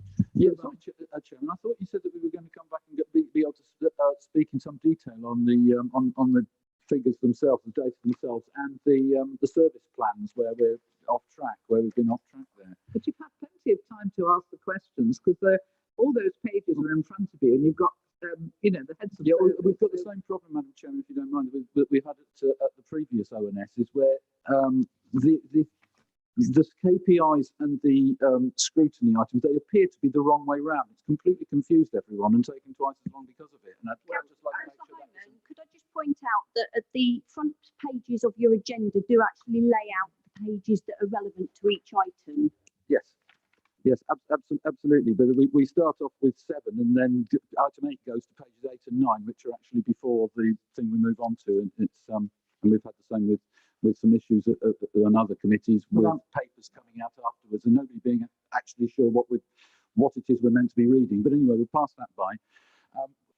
The problem I see with these KPIs, in a nutshell, is that there are an awful lot of people out there, developers particularly, who would look at these and think, well, hang on, I put my application in last October and I haven't heard back from the council yet. Or, the reality out there that people are reporting to me does not appear to be reflected in the data we're getting here. I'm not saying that this data is untrue or whatever, but it's not measuring it in the way that a lot of people seem to think it should be, obviously, because it isn't reflecting the fact that we need to call in people to man the barricades, as Zach had told us. I'm going to stop you there, Councillor, because we really must move on. And you have had plenty of time. Take this outside the meeting, and certainly in September we're going to have looking at how things have already, we hope, improved as a result of the changes. So we know what's wrong, and we'll move on, if I may. But that's not to stop you having that debate about where we go in the future, because we need to. Councillor James. Can I just say that the only people that ring you are the people with the complaints. The other 90% don't ring you to say, gosh, the bins were brilliant today, or gosh, the planning's brilliant. So therefore you keep saying that you get complaints all the time. Those are the ones that are missing, the 10% or the whatever it is. How many people ring you to say, thank you for getting my bins emptied, or thank you? I do, actually, but that's the problem. I was going to say we could have a prize, couldn't we? Yeah, I had one complaint in 18 months about a bin, and it was because they were different dustbin men. They'd come into the Godalming thing, and the first people got onto the bin and went out. They hadn't got a clue where this house was, miles out in Chiddingfold, and the woman complained. I explained what happened. Said, I'm terribly sorry to complain. Will you apologise to the officer? You know, so there you are. So you can't go by the complaints. It's the millions that don't say thank you. And it's all communication, isn't it, Councillor James? Right, sitting very patiently is Anne Hayward, whom I haven't met. Is this because you're relatively new, Anne, or just that I've not been coming into the offices? Anyway, would you like to introduce yourself and speak to us, please, on green spaces post-COVID? Thank you. Certainly, Chairman. Thank you. No, I have actually been here quite a while, but I'm standing in for Matt Lank because he was unable to make it and sends his apologies. Could I just ask a quick question before I start? The information I've got is relating to how we're dealing in the parks and open spaces and our other countryside sites in relation to post-COVID, in terms of the impact it's had on us as a team, on our sites, the quantity of people coming in, things that Richard referred to earlier about the vast increase in the amount of litter. Can I just check that that's what you're hoping that I'll bring to this evening? That sounds perfect. Thank you very much. Excellent, thank you. Yes, as I said, Richard certainly touched earlier on the vast increase in the amount of litter and recycling that his team have been collecting, and that's something certainly that we've been dealing with in parks. We saw a massive increase in the amount of litter that our contractors have been collecting from sites across the borough. Everyone staying at home for their holidays, everyone getting out last year when there was no school and lots of people were furloughed, and people finding, I think, new sites that they didn't know were just around the corner from them. And bringing their litter and not always, unfortunately, taking it home with them. So it's definitely our contractors and our staff in terms of the rangers and colleagues who are out supporting them found that there was an increase in litter that was picked up, litter that was put in the bins, to be fair to many people, which then resulted in difficulties for us in getting the skips emptied at contractors' yards and at our rangers' yards, which I think was probably a national issue. We've certainly felt an increase in the footfall and the wear and tear on our parks and open spaces, and we see that continuing this year.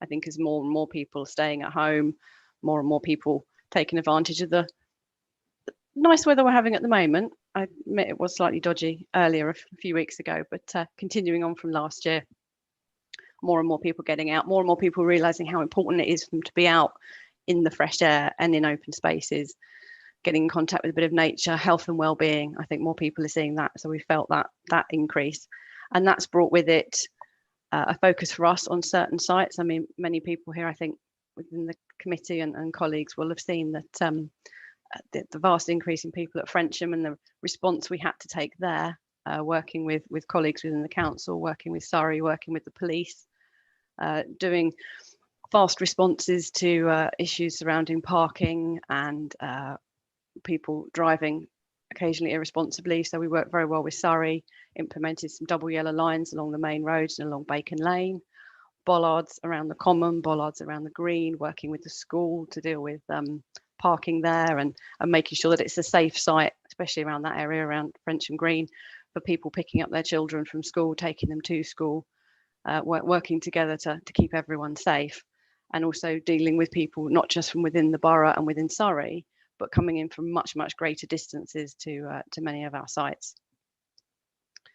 So there's been a lot of signage. We took a lot of information from the Keep Britain Tidy campaign that happened last year, and we'll continue with things like that. So there was a lot of signage around keeping our parks healthy and clean, and making sure that everyone takes their litter home if they possibly can and doesn't just pile it up by a bin. I know there's a big push this year on observing the countryside code and reminding people what that means.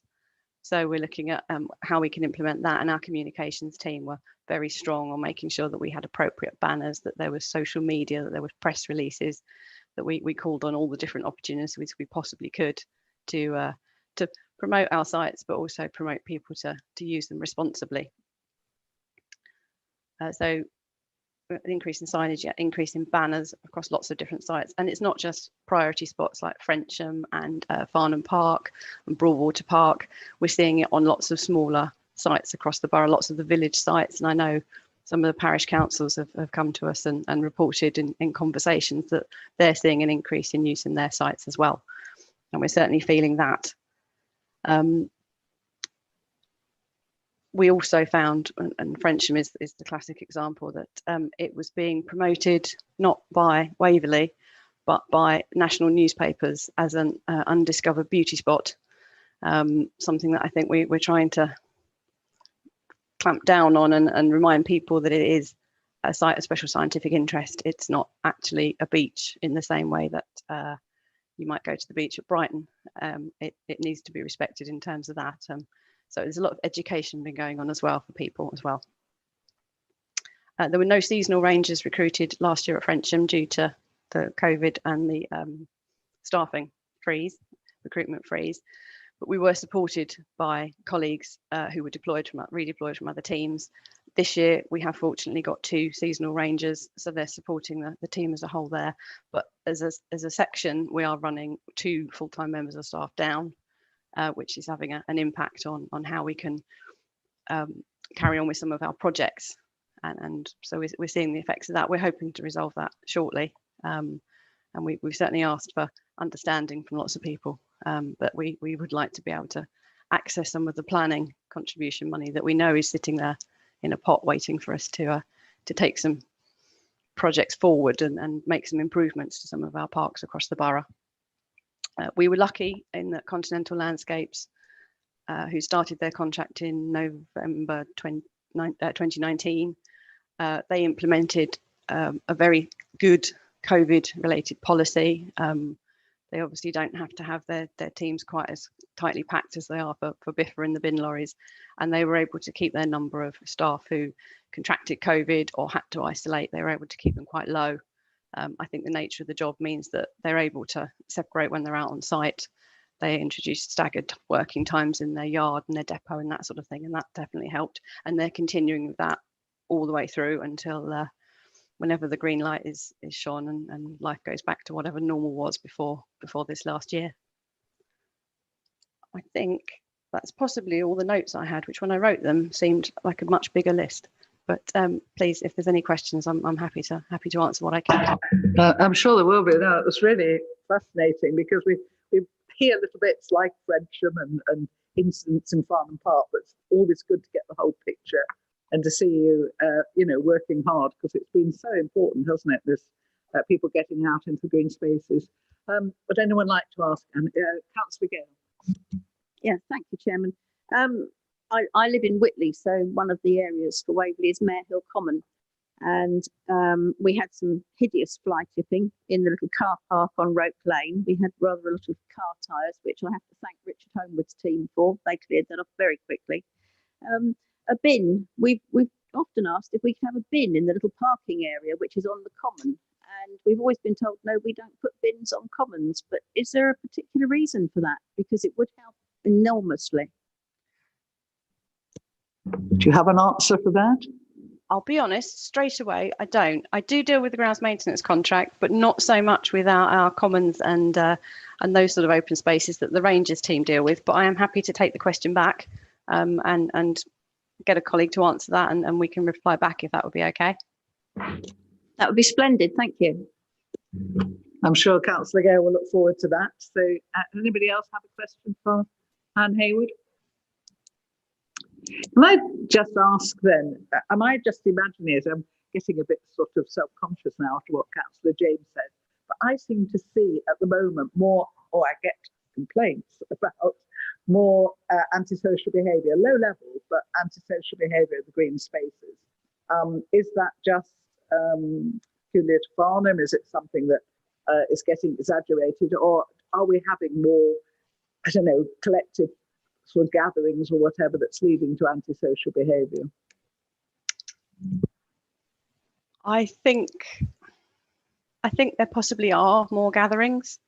I don't think it's particular to Farnham, because certainly I know we have issues across the borough. I think possibly there are. I think possibly people are just, it could be because other facilities aren't open, so people are gathering. It could just be a cycle of things where people are choosing to meet up in parks, and and have a drink or whatever they choose to do, and maybe get a little bit loud and raucous. But I think there is a change. We do work very closely with the police and with the community safety team, and we have certainly seen progress where we've reported things to the police. We always encourage residents to report things to the police on 101 or via their website online form. Anything that's antisocial, anything that just doesn't look quite right. And we certainly have seen the police change their patrols, change their routes, pick up on things in certain sites. And we've seen a response to that, as well as obviously the specific things to do with places like Godalming Town Centre and the public space protection order and that sort of thing. But we are constantly feeding into to the police and to the community safety team with that sort of thing. Councillor Gale, are you indicating again? Yes, sorry. On your point about antisocial behaviour, really it's littering and noise, I think, in the green spaces, and we're seeing a lot of that out in the villages. And I think Anne's absolutely correct. Other places are empty, they can't go into them. And so they're getting their takeaway food and having a drink, and they're out in the open, which of course impacts on the people that live around the area. If they would take their rubbish home, we'd all be really pleased. Yeah, it's only human beings that make the world sort of a difficult place to live, isn't it? Councillor Hyman? Yes, thanks, Anne. Yeah, that was very, very comprehensive. I wondered, particularly in respect of Frensham Common being an SSSI, the fire at Thursley last year, the sort of pressures that we've got on the Heathland Spars. Do we know, firstly, do we have any quantitative representation of the amount of increase of visitors, or is it really just a matter of on hot weekends we get absolutely flooded with people from London, or is it across the year? I mean, obviously we haven't got any figures from this year. I'm looking at what sort of impact it might have on the wildlife. Do we have any idea of how many additional people visited last year? Obviously it's difficult because some of the year people weren't able to go out and visit the Heath or anywhere for a month or two at the beginning of lockdown, but then the dams burst and Frensham got covered. And do we have bird numbers from it? Do we know whether there was any impact from that, the additional people, or the different behaviour perhaps that we had, the volume of behaviour that we had last year? Did it have any impact on the bird population numbers of protected species? Do we have any figures on that? Thanks.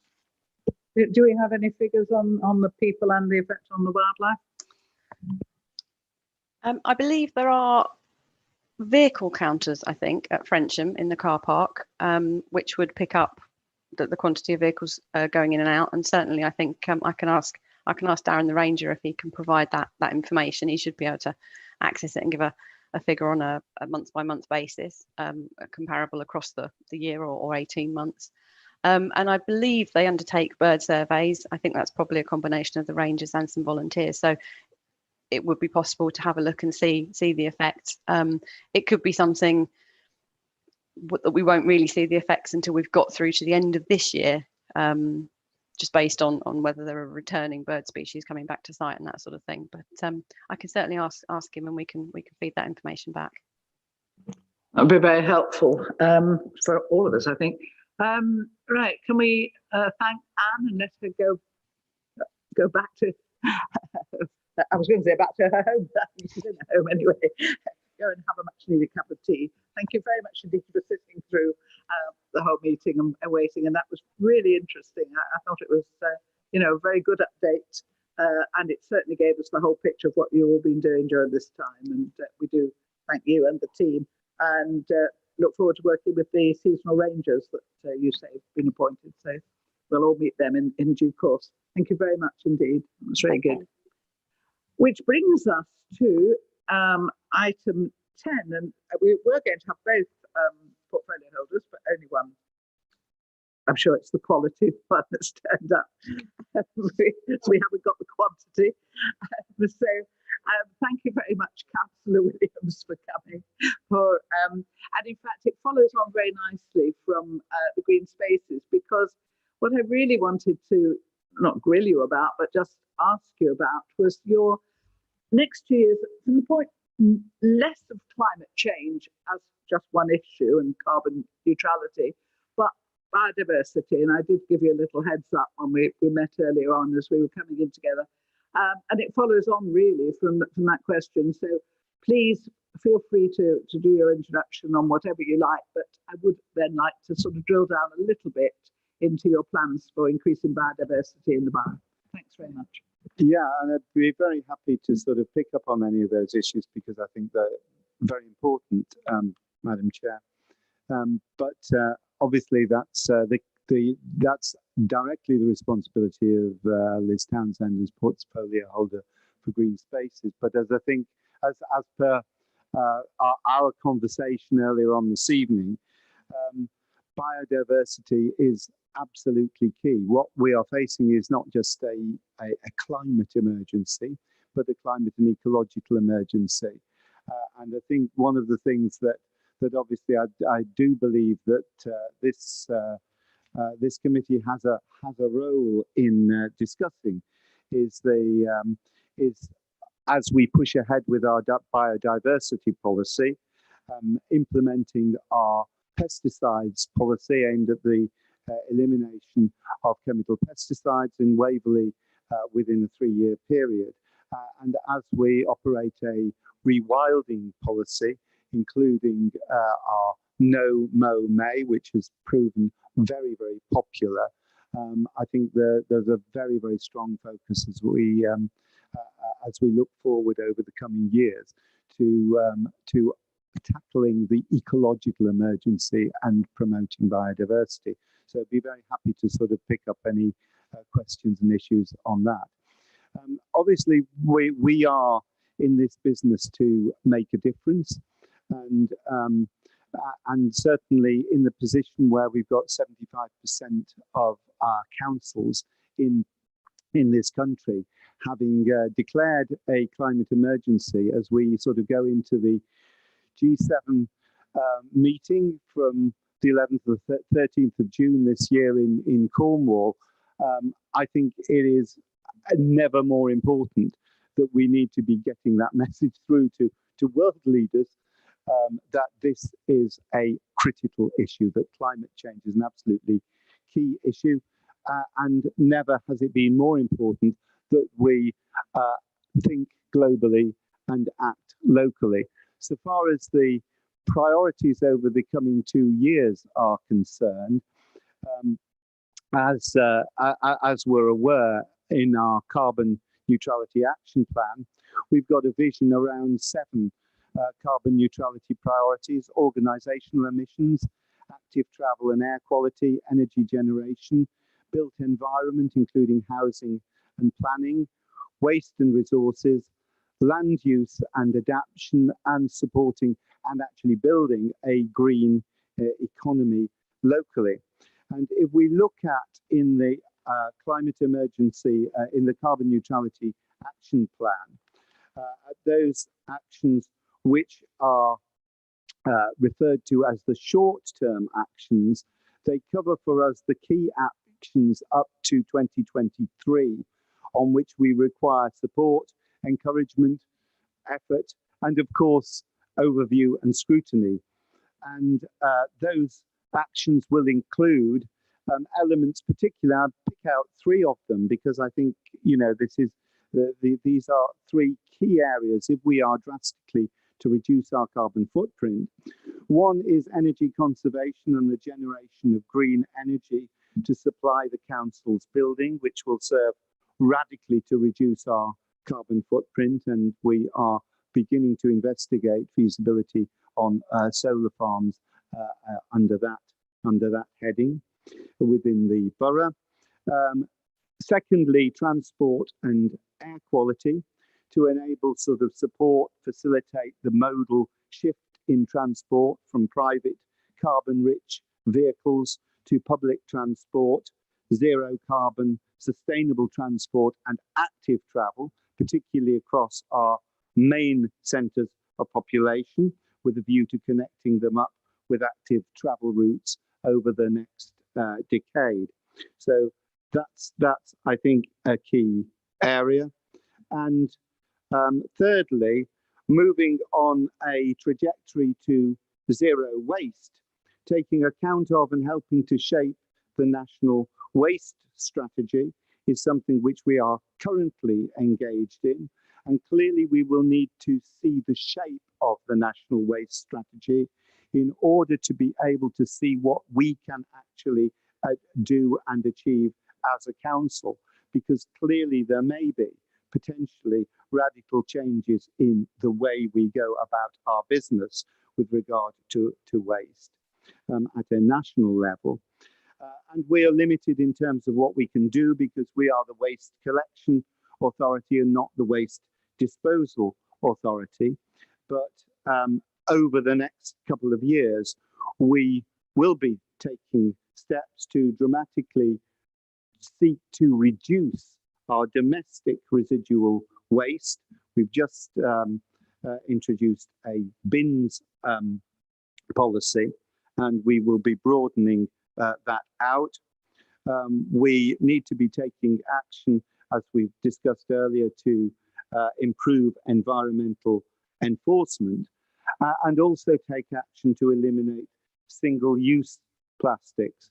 Going back to where we started on this question of biodiversity, the use of single-use plastics and the impact of that on our biodiversity and on the ecology of both locally and nationally and internationally and across the globe is very serious indeed.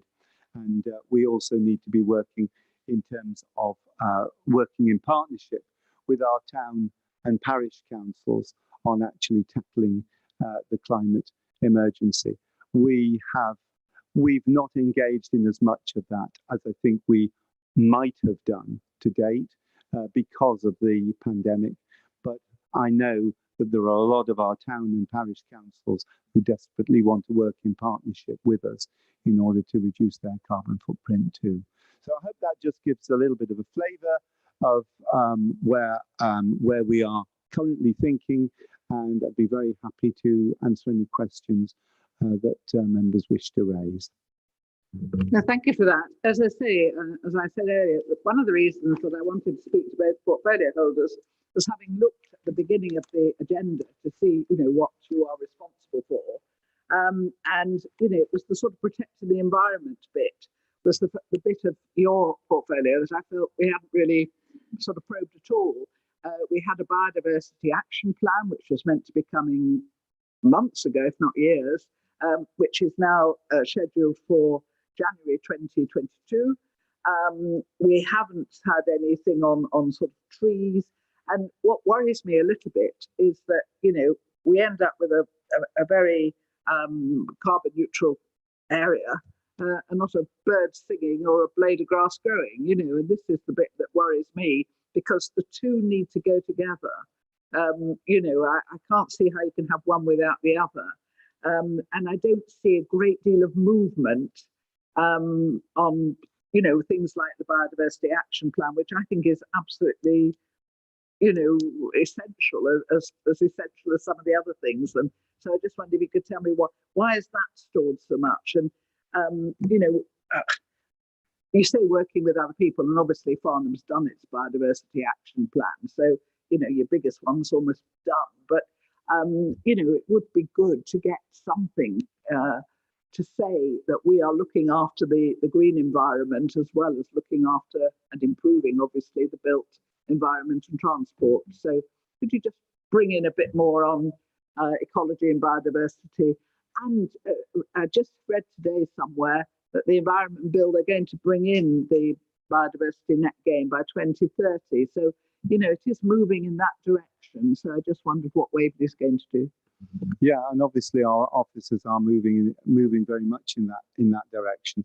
I mean, I think it's unfair to suggest that nothing has been done in relation to biodiversity, when actually what we did very early on in our administration was actually to introduce a pesticides policy where none had existed before, and set ourselves a 3-year target for the actual elimination of pesticides like glyphosate, which actually cause immense ecological damage and immense damage to our wildlife and to our human population as well. And beyond that, we have moved to a policy of working with Continental. Unfortunately, we are restricted because we already had a contract in place when our administration actually took over. But we have been working with Continental, we have been working with Surrey County Council in order to promote greater biodiversity, to promote greater rewilding. And as I think I said in my introduction, the No Mow May policy, and you know, that's been extended, you know, in terms of allowing June to bloom. And that has been welcomed enormously by our by people within Waverley, by our residents. I think many people were very, very concerned in the first instance that there would be lots of complaints if we weren't keeping all our verges absolutely pristine and like bowling greens. Well, actually, we have had more complaints of the other type, where we have been cutting back wildflowers and we've not been allowing biodiversity to flourish. And as a result of that, we are moving forward very rapidly on that. And as I say, I'm sure that the portfolio holder with responsibility for green spaces would be able to tell us much more as to what is currently in the pipeline. Yes, I must just correct what I said. I didn't mean to say that we had done nothing as a borough about biodiversity. Nothing on biodiversity has come to this ONS, is what I'm saying, apart from the pesticide policy, which was sort of late. We haven't, all the things on, you know, biodiversity have just been shelved all the time. That's all I'm saying. Councillor Gale. I'm sorry, I'd just like to say about the No Mow May, and it's probably a dreadful thing to say, but we've had lots of complaints about it. I'm sorry, but it looks very haphazard. I don't think it's been planned particularly well. It looks like it was rushed. Just to give you a couple of examples, Dunsfold almost lost one of their swans because the grass is so long on the sides of the road. When the swans cross the road now from pond to pond, they can't see them coming out. A horse rider told me today that her horse is that far in front of her, so as she comes out from a bridle way, the horse has to go out in the road so she can actually see, because the cow parsley is so high. The long grass verges, if people park next to a grass verge, they're walking through about 18 inches to 2 foot of grass to get into their car. And that's on the estates and things like that. So it hasn't been particularly well planned. It's looked gorgeous in some places, I have to say. But in other places, it's really quite inappropriate. And it's a shame, because I think done properly, it would be a boon to Waverley, but I don't think it has been. There is something on the future work programme, you know, which was street cleaning of the natural environment, to look at the juxtaposition of, you know, trying to do what's best for the natural environment, but also accept that certain people, you know, find, as you say, difficulty with the No Mow May and one or two of the other policies. And it is always going to be a difficult balance. Councillor Williams? Yes, just very briefly on that. I mean, no Mow May doesn't mean to say that you don't, for example, cut certain areas, you know, graveyards, for example, and areas where clearly the mowing of grass actually assists visibility. And I think because this is the first time we've done that, I think there are clearly lessons to be learned. And I think it's actually very important that this members of this council, this committee, councillors actually alert us to those errors so we can do it better next time. Can I ask you about species and data? Is somebody out there collecting data, base data for, you know, Waverley species, so that we've got anything that we can relate to because of our actions? Are you with me? One of the issues I had with the climate change was that I couldn't see any base data. I could see items that you wanted to do, but I couldn't see whether or not we had any measurement of the improvement as a result of what we're doing. And the same with biodiversity. Unless you identify the species and get your base data, how can you decide whether you've got a biodiversity net gain? Yeah, in answer to that, I mean, ironically, and again, we're not there yet. The collation of data with regard to carbon footprints and carbon costs is possibly easier than tracking species. However, that is something which I think, you know, this committee has raised and should be looked at. I'm not sure, quite honestly, what the answer to that is in terms of how far we are actually tracking biodiversity and how far we are baselining that. And I would certainly want to take that back to my fellow portfolio holder, Liz Townsend, and to the Green Spaces team, and consider that within the context of our biodiversity, of our developing biodiversity policy. Thank you. Councillor Hyman, I've got first, and then Councillor Ellis. Okay. Well, just to pick up on the last point there, Madam Chairman, yes, there are certainly bird surveys done by 2J's Ecology, who do the Thames Basin heaths and the Weldon heaths, I understand. And getting the information out of Natural England is another matter. They won't tell us, and I just naturally assume it's because the numbers don't suit, so they've never ever been put into an assessment at any time. Which is disappointing. Since the 2008-2009 crash in numbers, we haven't been able to find out what they are, whether there's any left on the Weldon heaths. I would like to ask, well, if I just pick up on the No Mow May issue as well, I do actually have some sympathy for what Councillor Gale said, because I know that where I am with the long grass, the problem was that you can't see the dog poo until you're trodden in it. And that became a major problem. So I waited till June the 1st and made it myself. This is something that only started mid-May for us. We started halfway through May for No Mow May. We're told, hey, we're doing nothing. I think what we ought to be asking for the sake of our residents is how much money did we save on not mowing the grass for a few weeks? And how much less council tax can they pay? Can they pay because of it? Because obviously, you know, I'm concerned that actually we're probably still paying exactly the same money for people not to do any work.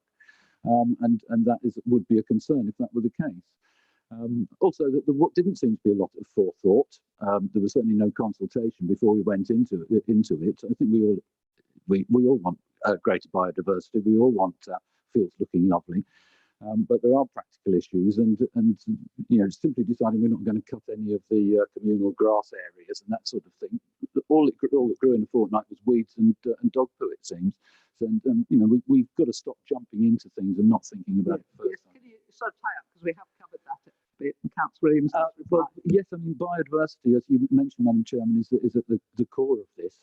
We've got a new national planning policy guidance on the highest level law on biodiversity, which says, in respect of endangered species, that the competent, I'm quoting from the National Planning Policy Guidance, which is, you know, for those of us who aren't lawyers, obviously, so we can understand the legal judgments, says the competent authority must now assess the robustness of mitigation measures through an appropriate assessment. We've never done that. It's been avoided for 15 years by Natural England. Really, I'm sorry, Councillor Hyman, well, but we have heard all this. Yeah. And that is nothing to do with Councillor Williamson's portfolio. Portfolio holder for the environment. It's the highest level, and it's biodiversity, which is what we're here banging the drum about. But he does not do appropriate assessment. So what are you asking of Councillor Williams? Well, what's he responsible for if he's not responsible for the environment? I don't know. Ask him a question. Well, the question is, can you please provide us with an appropriate assessment an assessment of the mitigation measures? Because you know, how can we run around saying that we're being biodiversity friendly and all the rest of it, if actually we're just ignoring the basic law that's out there that says you've got to consider the likely consequences of your actions. Right, and we're not doing Councillor Williams answer your question then, because we've got Councillor Ellis, and I would genuinely like to finish fairly soon. So, Councillor Williams. Yeah, thank you, Councillor Hyman. This is an issue which I think you have raised previously. This is something that the council has spent considerable amount of time and effort investigating with a great deal of very high level legal advice, and we are following that legal advice. Do you have an assessment of the robustness Councillor of the Hyman, mitigation for me? Councillor Hyman, please, will you put questions to the chair? Councillor Ells. Thank you, Chairman. I just also like to say, well, actually, it's not just dog bricks, broken glass as well. So there's a lot of issues about no mowing. However, if we are to examine further this committee, this issue, and the plans made by this executive, this administration, I think we need to have a very balanced, informed view. And I can just say that, you know, from my perspective, my village had absolutely no weed treatment at all last year. For probably at the end of the year, somebody came and pulled them up. But there is a very well-informed opinion that the weed killer that we were using, and we weren't using a great deal of it, was not, in fact, as harmful as we are told. And I would like to be able to bring to this Overview and Scrutiny Committee the ability to have an informed, balanced view as to whether what we are doing is the right thing or not. Thank you. I think that's quite a good idea. Is Mark Mills still with us? So, well, I was just going to say something I think he could take away and think about for us would be very, very helpful. Councillor Williams, you wish to come back on that? Yeah, again, very briefly, if you look at our sort of pesticides policy, you'll actually see a whole range of chemical pesticides listed there with, you know, with indications as to their toxicity. And if you're talking about the major pesticide, which is habitually used in this country, which has been banned in countries like Austria, which is glyphosate, I mean, there is clear evidence, and there's clear evidence from the United States particularly, that there is damage to human health and also, ergo, animal health as a result of the use of glyphosate as a pesticide. And that's why we are seeking to reduce chemical pesticides. We have been trialling the use of various other forms of non-chemical treatment, non-toxic treatment, and we aim to, and we're working closely in partnership with the Pesticides Action Network, who have immense experience on this in order to bring about a pesticide-free Waverley. And that's actually about creating less harm, both in terms of biodiversity and harm to our residents, and particularly to young children. I mean, this issue's been around for the entire 20 years that I've been a councillor, between, you know, the people who like nice, tidy things and aren't too bothered about whether or not how the weeds dealt with, right to the other extreme where you shouldn't harm any wildflower, stroke weed, stroke, you know, anything in nature. So I think Councillor Ells is probably right. And if we can have a word with Mark Mills, we can perhaps take this debate a little bit further forward. Because, you know, I think we all want biodiversity, a borough that is full, crammed with biodiversity, and we want to find out the best way to have that, as well as keeping the bits of the borough that people want to be pristine, because let's face it, we all live here and we all have different views on that. Now, I'd very much like to draw that to a conclusion, have a quick look at the forward programme in the next 5 minutes, unless anyone has anything. Thank you very much indeed for your patience, Councillor Williams, for sitting there and for answering the questions. If you look at our work programme, you'll notice how much has been put back, and this is what I was saying earlier. So much of what was supposed to become, if you look on page 69, for example, in section B, you can see how much of what was supposed to come in June didn't come for different reasons, and has been put back to September 21 or later. From my own point of view, and that's really why I wanted to speak to Councillor MacLeod tonight, local plan part 2, I think is something that is so important. and that we hope will come fairly soon. And we hope it'll be a special meeting rather than waiting to September if we need to. But you can see how things are being pushed further and further away from us, especially to do with the environment. It's just the way it's worked out. So I hope that in either this special meeting or in September, we do actually have one or two of these items that have been postponed, and we can have a full discussion on them. If you have any issue that you would like discussed, please just send it in through Mark Mills or myself, and we will put it into the mix. But I think there's some scope here, and this is where I need Mark's help to focus it on biodiversity, cleanliness in the villages, getting somehow a group together that can get this information on a fairly swift basis, so that we can actually then use that to inform future debate, because I think there's a lot here that we need to debate.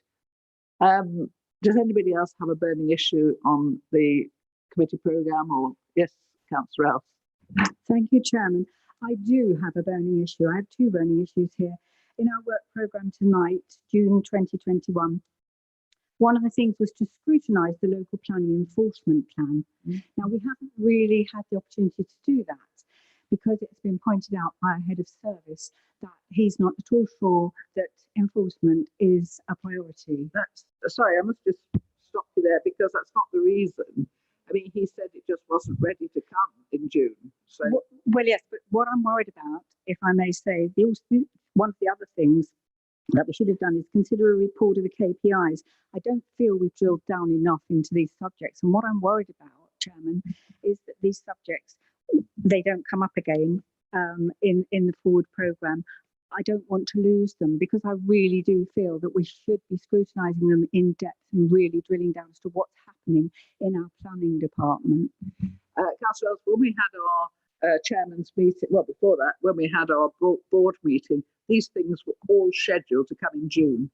And we had our meeting, when was that meeting, Kim? And so I was fully expecting to have these things to look at this, and they were pulled very much at the last minute. And that's why I'm very grateful to Councillor Williams, because I thought it was an opportunity to have the portfolio holders in to ask them questions on where they think the next 2 years is going within their portfolios. It was a very late decision to pull those items. They were scheduled for June. So all I can say is that I agree with you that we do need to drill down further, and I just hope we get that opportunity in September. And in the meantime, I hope we also have an opportunity to look at local plan part 2, because the entire borough is, in danger of overdevelopment until we get it. And it's as simple as that. No good shaking your head, Councillor follows. No, I've not asked you to speak, and you haven't put your name down. So, these items were definitely meant to be, and we'll look forward to discussing them in September. But Councillor Else, keep nagging me, but I won't forget to put them forward. I did put it forward, didn't I? Yeah. Oh, hello, Mark. Sorry, I can't. Well, I couldn't see you for a while. Yes, could you, do you wish to speak to what Councillor Else has suggested? I think you've actually covered most of the points I was going to make on that. Sorry, apologies. My internet managed to choose the absolutely choice moment to collapse there, but I think I've got the broad gist of what was discussed. The point I was going to raise just specifically was quite a small one, but as most of you probably noticed, the annual air quality report appears twice on the work programme. It won't actually be coming twice. That's just a mistake. I moved it and didn't delete it in the process. That's just an admin thing, and I will correct that. And I will also update the work programme to reflect what Zach said earlier in the meeting about the update on planning. Thank you, Mark. I just thought it was so good you put it in twice. I didn't. So yes, that will also, as you see, is scheduled for September 2021. So fingers crossed that the September 2021 agenda is not sort of decimated at the last minute again.